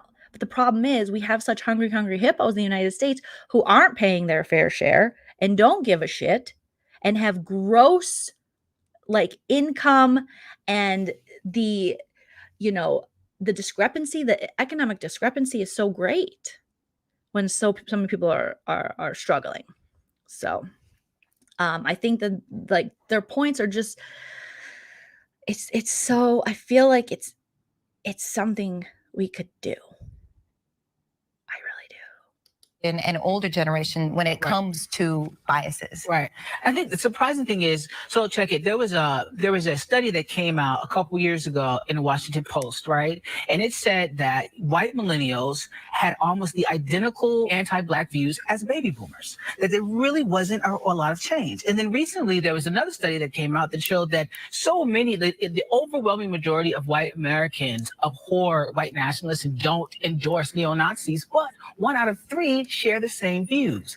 And this goes back to us not having really deep and nuanced conversations about race, and we're stopping at tolerance and political correctness, right? And this is because people don't want to be pushed, people don't want to be challenged, and it's hard. I have been pushed on this implicit sexism, this subconscious sexism that I have in me as a man. I've had to be pushed, and it doesn't feel good to be checked on those things, but it's made me a better person, it's made me a better man, it's made me a better partner, it's going to make me a better father, right? So we have to start thinking about these things in a really nuanced and more creative way. But there hasn't been a lot of change, but the difference is that the racism right now that we see is more implicit and is very systemic. It's always been systemic, but it's not as antagonizing as it used to be. There are no more colored only and white only signs, and people think just because you've never said the N-word, you're not walking around with a hood on your head, that you're not racist. That's a bunch of baloney, all right?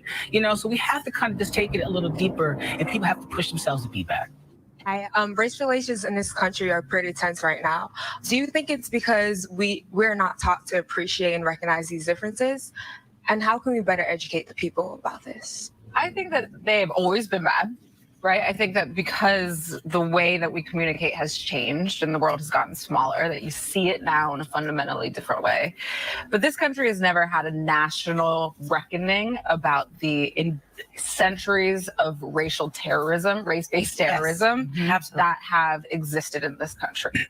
And you have nations that have gone through very specific, like a South Africa, right, that has something that's called a Truth and Reconciliation Commission, where there's a national discussion around the violence and the enduring legacy of the violence that was perpetrated against a specific set of people based on their race. We haven't done that in this country. And also, I think, what I find is that a lot of people don't. Just imagine, just the stuff she's saying about South Africa, just imagine if we as a nation had that kind of open conversation.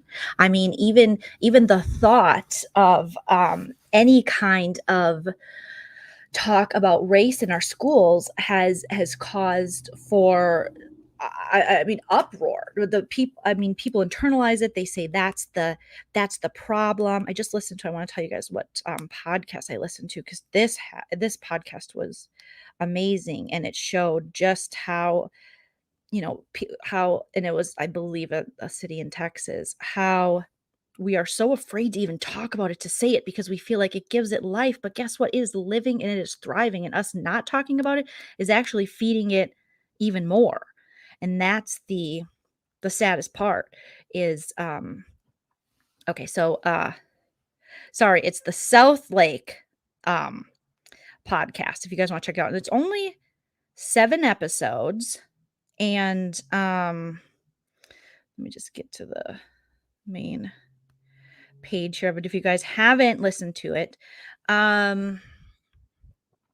okay. So they want to talk about critical race theory, and that's something they brought to South Lake, Texas. It's time to see if, okay, that's, what episode is that? Is this the first one? So it's an episode about critical race theory and how it tore this community of South Lake apart. And it's very fascinating. South Lake, Texas is an immaculate, largely white suburb 30 minutes from Dallas. It's a magnet for well-off parents looking for public schools that will get their kids into top-tier universities. And it doesn't hurt that the town's Carroll High School Dragons routinely compete for the state football championship. Frank and Robin Cornish, a Black couple, moved to South Lake in the 90s. After Frank fell in love with the place, and he soon recruited fellow Dallas Cowboys to join them. But then the Cornish family suffered a tragedy, and gradually they began to see different side of their town. In 2018, a viral video of students yelling the N-word brought their concerns to the surface and exposed racism in the South Lake schools. The whole town seemed to get behind the plan to confront it at first. So the first, and then they came up with the plan of critical race theory, and then people freaked out. And it's a really great podcast. Again, it's called South Lake, and it has 7 episodes. And you get to hear from everyone in the town, and just how all of a sudden, just even the mere, it was all, you're going to make our kids learn about critical race theory, is going to make something's wrong with our white kids. And it was just so ridiculous.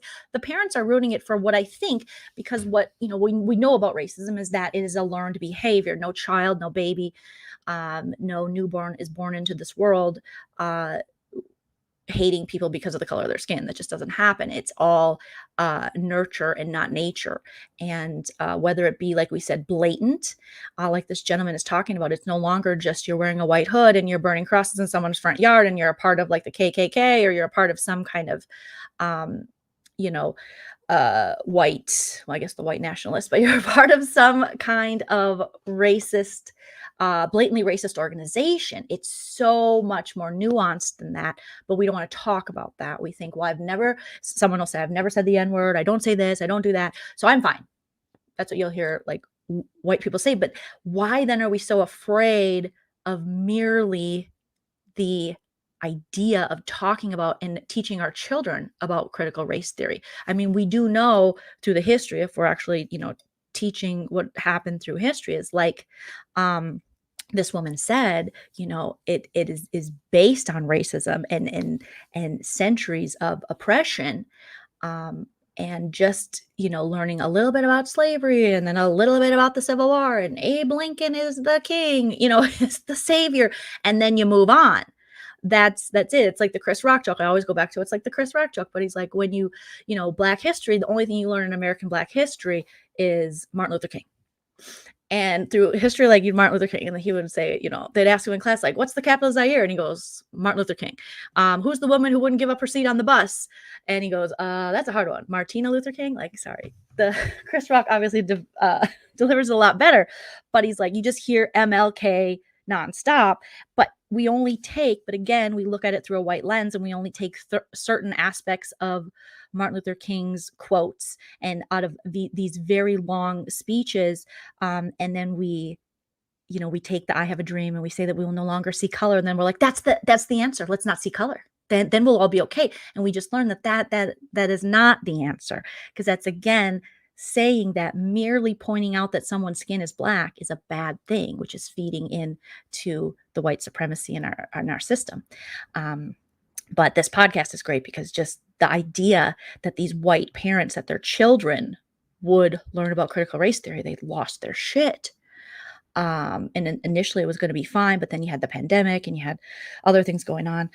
And you did have, you know, some people of color in the community too, who were not on board with it as well. It just brought a whole lot of fear, when really it was just trying to create a better understanding of actually where we're at. So if we keep living in this la-la land that everything is fine and no one's racist, and the only people that are racist are the people who talk about racism, and anyone that thinks that privilege is a thing, they're racist. The worse it's going to get for the United States. My husband said Southland was a school district that had children filmed saying racist things. In response to that, the school district wanted to make it a priority. One of many. Yes. I was always told that the white guys, Care Bear says, I was interested in could never date me because I was black. I recently heard that most high school teachers don't even know the Civil War was fought over slavery. To bring race awareness to the students and teachers, so they got together with parents who came up with a plan. Yeah, so the parents in this situation with South Lake came up with a plan to bring to understanding race and race relations. And the plan was 2 years in the making before critical race theory was a thing. So thank you, Joe. Jolie, this is the best story in life. If you guys don't agree. Thanks, Shannon, man. Yeah, so I definitely recommend that podcast as well. And I did put the link in the description if you guys want to watch this in its entirety, the whole episode of Race in America hosted by Nessa. Just go right in the description. You can click it. It's right here on YouTube. And it's quite wonderful. But I feel like MTV doing this right after the Camilla thing, I think this was a good direction to head in. However, to keep hiring this woman who was so blatantly belligerent and hateful towards Leroy was not the right thing to do, and to not discuss it. And they're still falling into those pitfalls on MTV where these things are done and they're not discussed. They just, sweep it under the rug. And what happens then is it keeps happening. So now you have a television show and multiple television shows, but just speaking on the MTV, The Challenge, that keeps casting racists. Well, I wonder why we're not recognizing the racist or the racism, and things aren't changing. In every generation, a new racist is born, kind of like Buffy the Vampire Slayer. In every generation, there'll be a new Slayer. But every generation, there'll be a new racist who will be on the challenge, because it's never addressed. It's never, we never really look into it. We never have a conversation about it because we're terrified that people who watch the show will go, I don't want to hear this shit. And not recognize that, again, is a huge privilege for you to walk around this world. I don't want to hear this shit. And you're part of the problem if you say that. Now, I understand that not everyone, no matter what color you are, wants to talk about this all the time, because it's very hard. And it's very hard for people of color to constantly have to live this every day of their lives. But I would say, as white people and wanting to be allies to Black people in America, I would say that we do need to wake up. And it starts as simple as looking in your own backyard, in your own family, at your own behavior, and recognizing it. I think Chell says Southland South Lake is important because it brings to light there is a conservative movement to take over schools, which have been a liberal place. Well, that's another interesting thing is we have a lot of people that want creationism taught in school. And they want to definitely, they want to bring, they want to bring God in. They want to, regulate how sex education is taught. They want abstinence only. They want all these things. But then it's the hypocrisy of then being like, but how dare you talk about factual information of how this country was founded and how systemic racism is still affecting the United States. But you'll see so many people that are like, we need more Jesus in the schools. We need to say, literally you have kids out there. I pledge allegiance to the flag of the United States of America and to the republic for which it stands, one nation under God, indivisible, with liberty and justice for all. And you're like pledging allegiance to a flag. That's kind of crazy. Let's see. Did I miss something from you guys? Where they're afraid of an inclusive America where they're not the majority. Atharella says the podcast is available. Thanks, Atharella. Thanks for pointing that out. Christina says, for years I believed that Lincoln was the savior. Yeah, that's what we get for slaves and wasn't a slave owner, and that all women gained voting rights. Yep, during women's suffrage, the white ladies movement, because I was taught that at school. That's what we were taught. We get a very vanilla, glossed over. We do not get the American history we deserve in schools. We do not get taught what really happened. And that's why when my husband got the book, what's the book called again, Chell? That shit. Everyone needs to get that book. Put it in the chat, please, Chell. It's like The Complete History of the United States of America. I was reading that and I was like, I am 41 years old and I had no freaking idea about some of this stuff, how it's glossed over. Chell says, I met a person who didn't know what the Holocaust was. So even teaching the kids, they might not get what's going on. I would say, though, the Holocaust is something that sticks in my mind from young. We had to read the Diary of Anne Frank, learning about, such a mass genocide. That's something I never forgot. So that's probably a topic, including talking about slavery, the Civil War, when you're talking about the Holocaust and things like that. Those are topics you don't just learn in a day. That's going to take some time. There's just so many things that we have to seek out knowledge from other avenues. So the people that want to criticize the media, for sure, criticize the media all day, but then go out and support alternative forms of media. And I'm not saying Alex Jones. I'm not saying people are out there making money, spreading conspiracy theories when he himself in Austin does not believe those things. He's just found a way to make money off of it. Just Me Medicine says, change starts at the top, and we, the voters, have the power to vote for people that have our best interest in mind. They don't take money from corp. It's to find those kind of leaders is important, but it can be very disenchanting to know that it's a system. Our political system is now based on big campaign donations, and donors reign supreme. And how are our politicians going to regulate and police almost these corporations when they're being paid by them? It would seem to be a conflict of interest, but yet it's rarely talked about. You bring up campaign finance reform, they'll talk about welfare. They'll say, we need welfare reform. We're getting effed more by these corporations and the money they're giving leaders and the politicians that are supposed to be protecting the people than we are by any kind of welfare recipients or anybody that people, it's like in the 90s when they decided to make the Black single mother was like, oh my God, we should all fear a Black single mother because they're all out there and they're just having children and taking advantage of the system. These were things I heard in my Minnesota area. And these were things that politicians at the time were talking about. They were definitely villainizing Black single mothers and somehow making it seem like there was some large conspiracy with Black women that they were just going to have all the babies and take all the welfare. And it was no proof to it. It is not true at all, but they ran with it because a lot of these campaigns, whether Democrat or Republican, are fear-based and run on propaganda that work for them. And boy, did that get the Midwestern whites mad. Unfortunately, that was something. So you heard through the 90s and early 2000s that welfare reform, but you didn't hear about campaign finance reform. And my husband did a great one-person show at Second City about what's his face, Chell from Wisconsin, who got in trouble with all that, is a prime example of why we need campaign finance reform. I think people pushing against CRT are only going to make CRT interesting. Critical race theory. My parents don't want me to do that. I better do that. Yeah. Hopefully critical race theory becomes that thing that kids are like, my parents don't want me to. So let's have a secret critical race theory group where we can talk about this. Okay. Shy Artist says, I was suspended in high school for telling a teacher our textbook was telling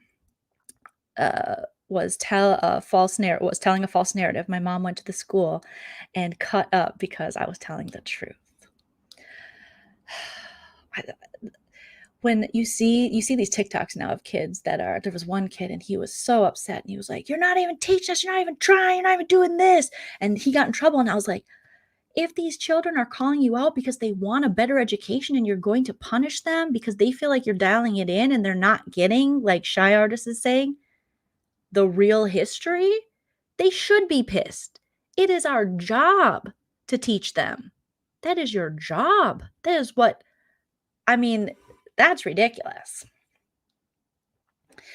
Christina said, I could relate to what he was saying about being scared to speak up. Sometimes you feel like conforming and not causing waves due to fear, especially when you're a minority. Exactly. And that's why it's so important for, if you are a white person that wants to be an ally, to understand and to do a little bit of research and to, look into how you can be the best ally you can be and how you can speak up for people of color and use your privilege. I always tell my husband, I'm going to check my privilege with this dude's privilege, because there's been circumstances we've come up with, in living in the desert and also living in Los Angeles and stuff, where I've watched people be blatantly bigoted or racist towards my husband or pull some kind of privilege card. And then I was like, I'm about to check his privilege with mine. And I really think that is the way to combat, without an AR-15, with merely our words, is to combat like the Karens of the world. If you see a Karen out there and you see someone harassing a person of color, asking them where they belong, doing this, that, or the other thing,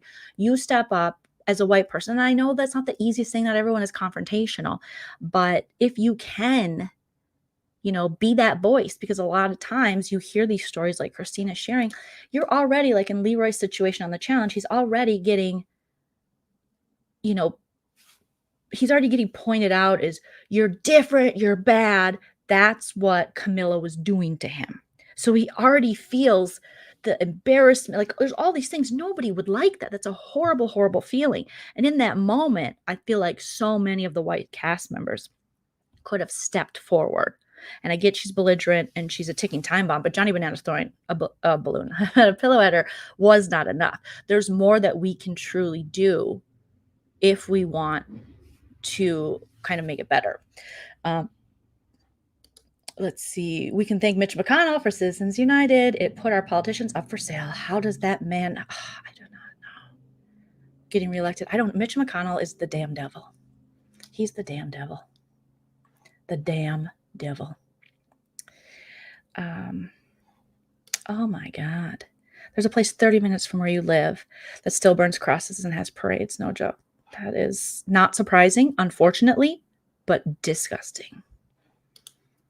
I know we're up late. We are watching this live. Love you guys so much. Let's see.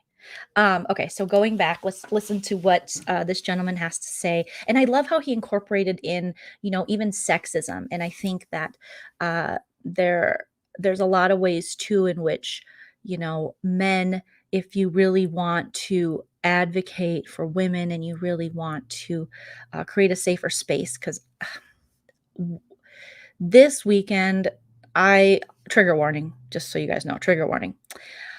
The essay, so trigger warning.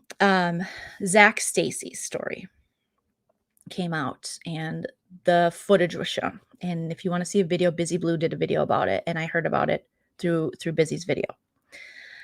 And I debated watching it, and I said I'm going to watch it because growing up, I lived in a home, a duplex I've told you guys about, where my auntie lived upstairs from us, and her first husband was very physically abusive. So those are memories of my childhood I have of, the sounds, that guy, my dad having to stop it, just things you don't realize till you're older how horrible it is. And then later she finally left that guy and then got with another abusive dickhead who she's still married to. So we unfortunately don't talk to her because he does what a lot of abusive assholes do, and they alienate you from your family. And I had a lot of experience with that guy, and his was a lot of emotional abuse and verbal abuse and very disgusting human being. So to see that kind of thing, that was one of my biggest fears, is that I would get into a similar situation. And so I was like, I'm going to watch it. So I watched the Zach Stacy video. And let me tell you, I don't know if I've ever seen a video like that. That was heartbreaking to see the way this man abused. Her name was Kristen. It is his child's mother. They were in Florida, I believe. And you can watch the video. I'm not going to play it because it really is something that you really have to think, especially I don't know everyone's history here with SA. It's not necessarily SA. I shouldn't say SA, but abuse, like physical abuse. I'm just so used to saying SA because if you say anything else, that's another thing with YouTube. Why are we demonetizing, who cares about money, but it takes you out of the algorithm, and it might, so that no one will see your video. So they can't see a discussion being had about it. That's what happens when you say sexual assault or sexual harassment or, physical abuse. So it was so horrific to see this man who's a former NFL player. He played for one of the dumb teams. I don't know which one. A couple of them, maybe the Jets or some shit. Whip the mother of his child around, throw her like a rag doll, punch her like he was punching a man at a bar.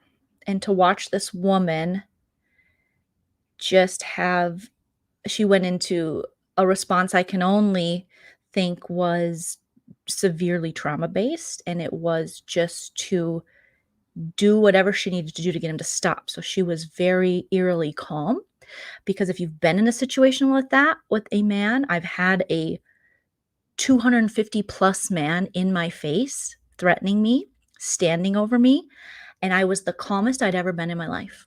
And I still explain it like, I didn't know. I came home, I told my husband, I said, I just kept eating my vegetable plate. And this guy was like ready to wreck me. And it was such a self-preservation move that I just stayed calm and still, and I wanted it to be over. And I think that is what this woman did. So there was a point where he threw her onto their baby's like walker, and it smashed. And it was the most disgusting thing I've ever seen statistic abuse wise. And I try not to watch those videos, but sometimes you just have to. And I did. And then Zach Stacy, he fled the scene, and the woman luckily had cameras there and had cameras in her house and was able to turn that footage over to the police.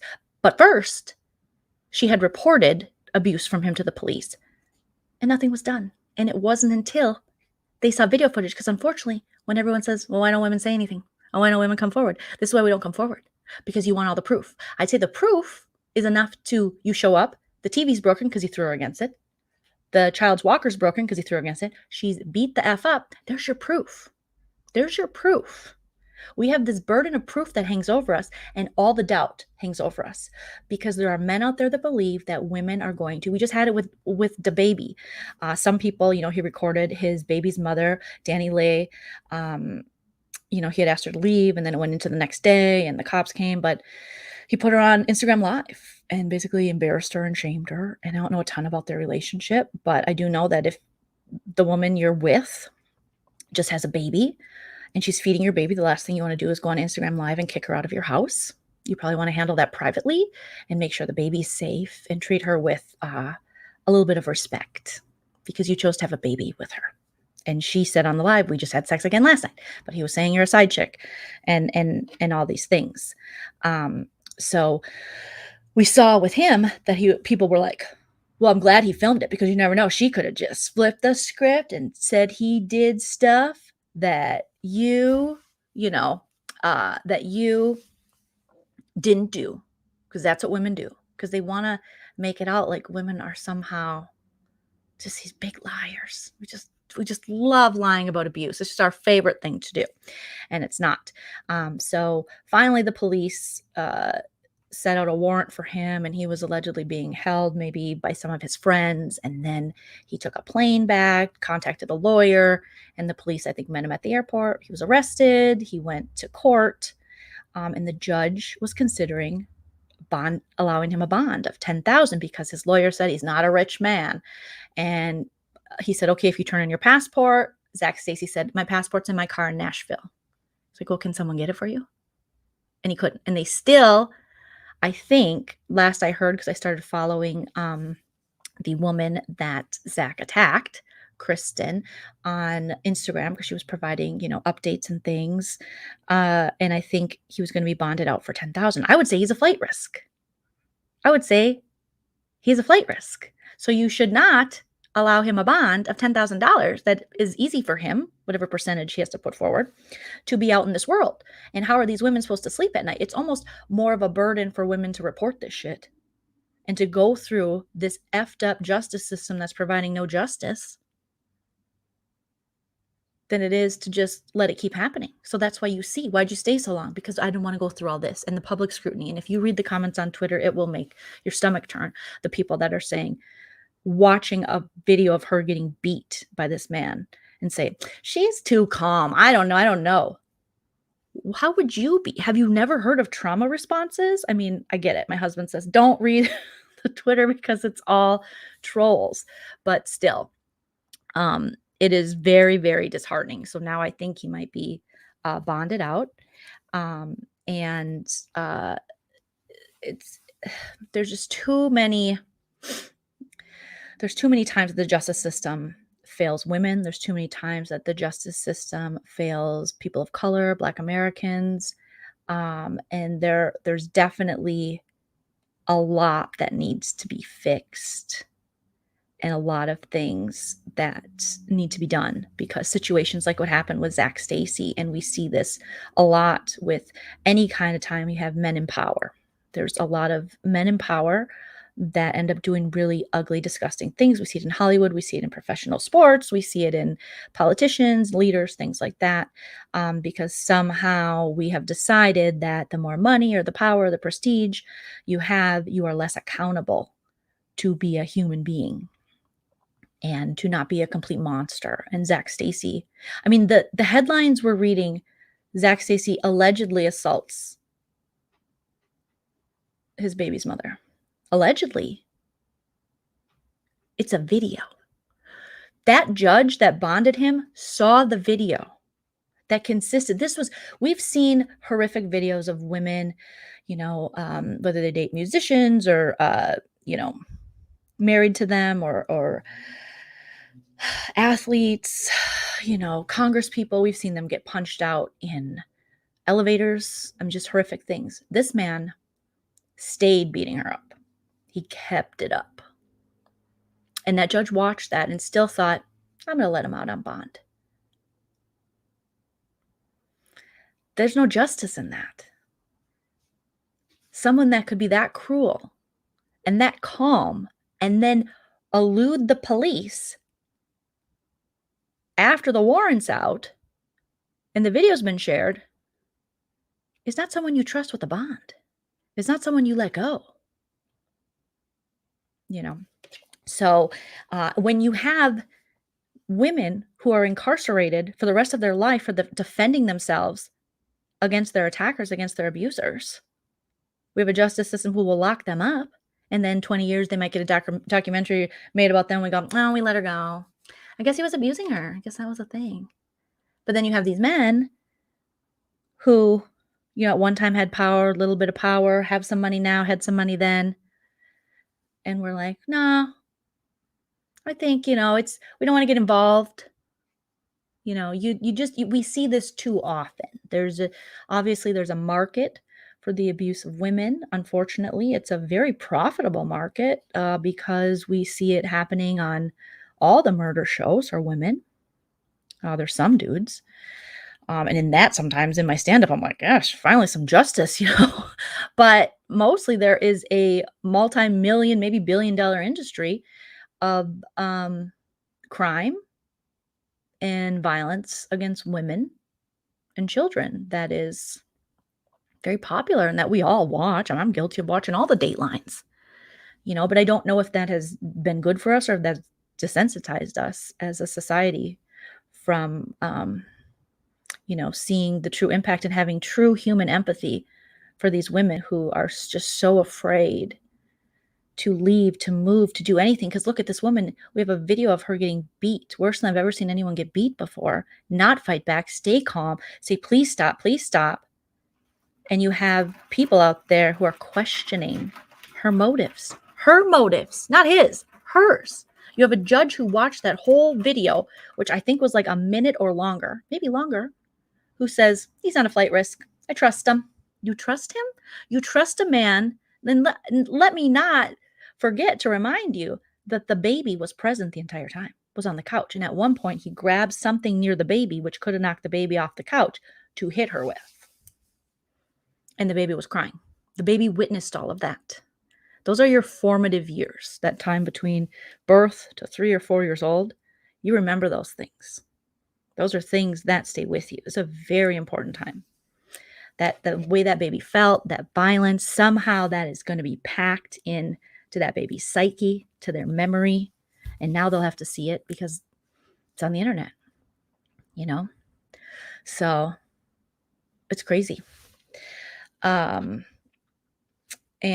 it makes total sense why people don't come forward and why, I just feel so bad for the woman that Zach Stacy attacked, and how is she going to be able to sleep knowing that this monster, just to read the Twitter comments, Christina, it's such a sad, what Twitter was originally created for and what it's become is truly sad. The people, and we're just so desensitized. I remember watching a video of the guy that went in and shot up a mosque, and it almost looked, I think he shot up a few mosques, and it almost looked like a video game. I almost didn't process what I was seeing because I was like, this looks so close to, I guess, what I've seen. But then I had to remind myself, like, those are real people. So I don't know if we're just so desensitized or we're all just big freaking trolls. I don't know. But people are gross. I do remember the shark jokes, Lulu, and they made me laugh. Was that you? Because it made me laugh really, really hard. Really, really hard. I love that. So we'll finish up what this gentleman is saying, and then we'll finish up the 3-hour Saturday Night Live. Want to talk about race. A lot of particularly white people don't want to talk about race because they've been raised to think that talking about race creates racism. It doesn't. Saying somebody is white or somebody is black isn't racist unless you're using it as some type of insult. You know what I'm saying? And also, I think it's important that we start having a conversation about privilege that we haven't had. And privilege is believing something isn't a problem because it isn't a problem for you, right? So like redistricting, that's systemic racism. That's a problem. Gerrymandering is a problem. The school to prison pipeline is real. Mandatory minimums and 3 strikes rule, that decimated black people. That is real. And it didn't affect everybody, but it doesn't mean it's a problem. So this is how the conversation has to change now. This is what this new civil rights movement has to do. For sure. All right, let's go ahead. Take another audience question. It's from Prince Anthony. Hi. Hello. Hi. My question is, how can we move forward with race relations in America when we still deal with systematic racism every single day? We can't move forward unless we're dealing with these systems. It's one thing to have like a diversity of friends in your crew, you know, it's one thing for us in our hearts not to harbor these racist sentiments, but we are living under systems where people who are different from us and people who we love are dying, who are being discriminated against. And we have to say something about that. And the people who put these systems in place, they have to be held accountable. And it's up to us to hold them accountable, you know, and there's so many different strategies. And we don't have enough time to talk about all the strategies to do that, but there are strategies to do that. And we have to be invested in that, you know, but it's not going to happen until these systems are really revamped, unless they are deconstructed and rebuilt, you know, because our people are dying under these systems, you know, our system of our criminal justice system, our education system, the medical system, medical industrial complex, our military is killing people of color and killing people that are on the margins. And we have to do something about it. We have to start there first. So just so perfectly explained, and something that I think we all should be able to understand and be able to look at ourselves and how we're either benefiting from the system or how just recognizing our own biases or our own prejudice and how that can improve the system. So again, I linked it in the description, you guys. Camilla did do a video replying to Leroy, but she went live and now she's put her account on private. So she's just like, she said it wouldn't matter if I apologized. And I'm thinking, or it doesn't matter like how many times I apologize or something like that. And it's like, but it does. It really does. You saying something, you telling us, like you said in the video before, that you were going to work hard to make changes in your life and things like that, and to educate yourself and figure out why you were saying the things you were saying. And again, Camilla, it could have been these implicit biases that are in her that come out when she is drunk. Unfortunately, that hate kind of spews out. And but we never saw the work she did. We never heard anything. And a lot of the challenge people just continued to befriend her and kept you know, MTV kept her on the payroll for another season. It wasn't until she again assaulted one of their production staff that they finally let her go. So that must make Leroy feel horrible, you know. And then Tori was called out because she was like, "Love you, Leroy," or something. And then I don't remember who it was. I don't know if it was Cam. It was someone was like, "Oh, is this you?" Because after all of, you know, her jumping on of like, "Oh, I'm so sorry," people were showing proof that she was still very pro Camilla. And so it was yeah, I think it was Cam who said, was it Cam? I can't tell what screen name this is, but Tori said, "Sending you love, Lee." And then Cam or not Cam said, at Tori Deal, "Babe, you literally follow Camilla. Giving very much performative activist, unfollowed." So that's the thing. Like that made me like want to check my follower list. Like I got to go look in there and see, make sure I'm not following any, you know, people like that. Because sometimes, I mean, I remember I stopped like blanket accepting friendships on Facebook because there's probably tons of people I don't know who they are. But people would request me, and it was because I'm, you know, a comedian. Other comedians would request me, or people saw me at a show. But then I also was like, "Oh, I might want to stop that just because for a safety thing. When I shared, you know, more personal stuff, I don't want any of the bananas people, the cuckoo, not Johnny Bananas, but the cuckoo bananas people to have more, be able to contact me or be able to, you know more about me than I want them to." Okay. It would be so funny if okay, Lulu says it'd be so funny if Joleen pulled in all. I'm already getting really tired. You could probably tell by my speech here. But I really enjoyed talking to you guys. I think we got to all the topics I wanted to talk about. We did. We hit them all. Because I had 1, 2, 3, 4, 5, 6 topics we talked about, you guys. And more. We added more. Yeah, that's true, Atharella. You don't want Johnny Bananas either. My husband would be the least upset. Tilly would be the most. This is about the time, if you guys are on the channel a lot, you see there's a time where Tilly comes in and she's like, "You're done now, Mom. You're done. Okay? We're done." Okay. Haru, no need to thank me, but I'm just glad that you guys stuck around and that these conversations we can have, because I still believe, I understand that as a white woman, I am not nearly as tired as my fellow Black Americans and people of color in this country, of just how it seems like it's never going to get any better. But I do think there are a good number of people, despite what we see in the media, despite what, what can be very disenchanting. I think there are a good number of people who want to affect the change and who want things to be better, and who don't want to just close their ears to things, who are okay with being uncomfortable and okay with having the conversations. And I appreciate you guys for wanting to have the conversation and to just talk about this. And if you guys want to do more lives like this, there are some times that I veer away. I'm always willing to talk about this kind of stuff, but I veer away because I do realize that I don't want to, sorry, Tilly, I don't want to, like Nana says, I don't want to make anyone's life worse. And I know you guys come to this channel for like comedy and recaps and fun stuff. So I also don't want to be like, "Oh God, Joleen," but I also realize that this is, these are important things that we need to talk about. And that's, it's nice to hear everyone sharing in the chat tonight. And thank you guys so much. So comment after the video post so that it pops up in the algorithm. Thank you everyone for sticking around. Thank you to my mods for staying up late. Yeah, I think a mix of both is healthy. I think like a balanced mix of both. Serious and comedic. Yes. I did venture into like political lives a little while back, which opened me up to some interesting people, some interesting hate watchers. But you guys are all lovely, beautiful pumpkin spice babies. I appreciate you. Thank you for the support. Tilly's like, time to go to bed.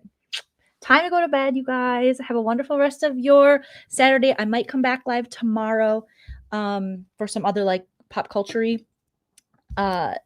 type topics. It didn't feel forced or good.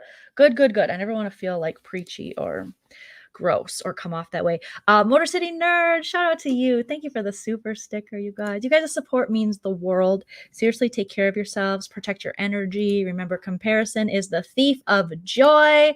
And just know that me and Tilly, right, Tilly?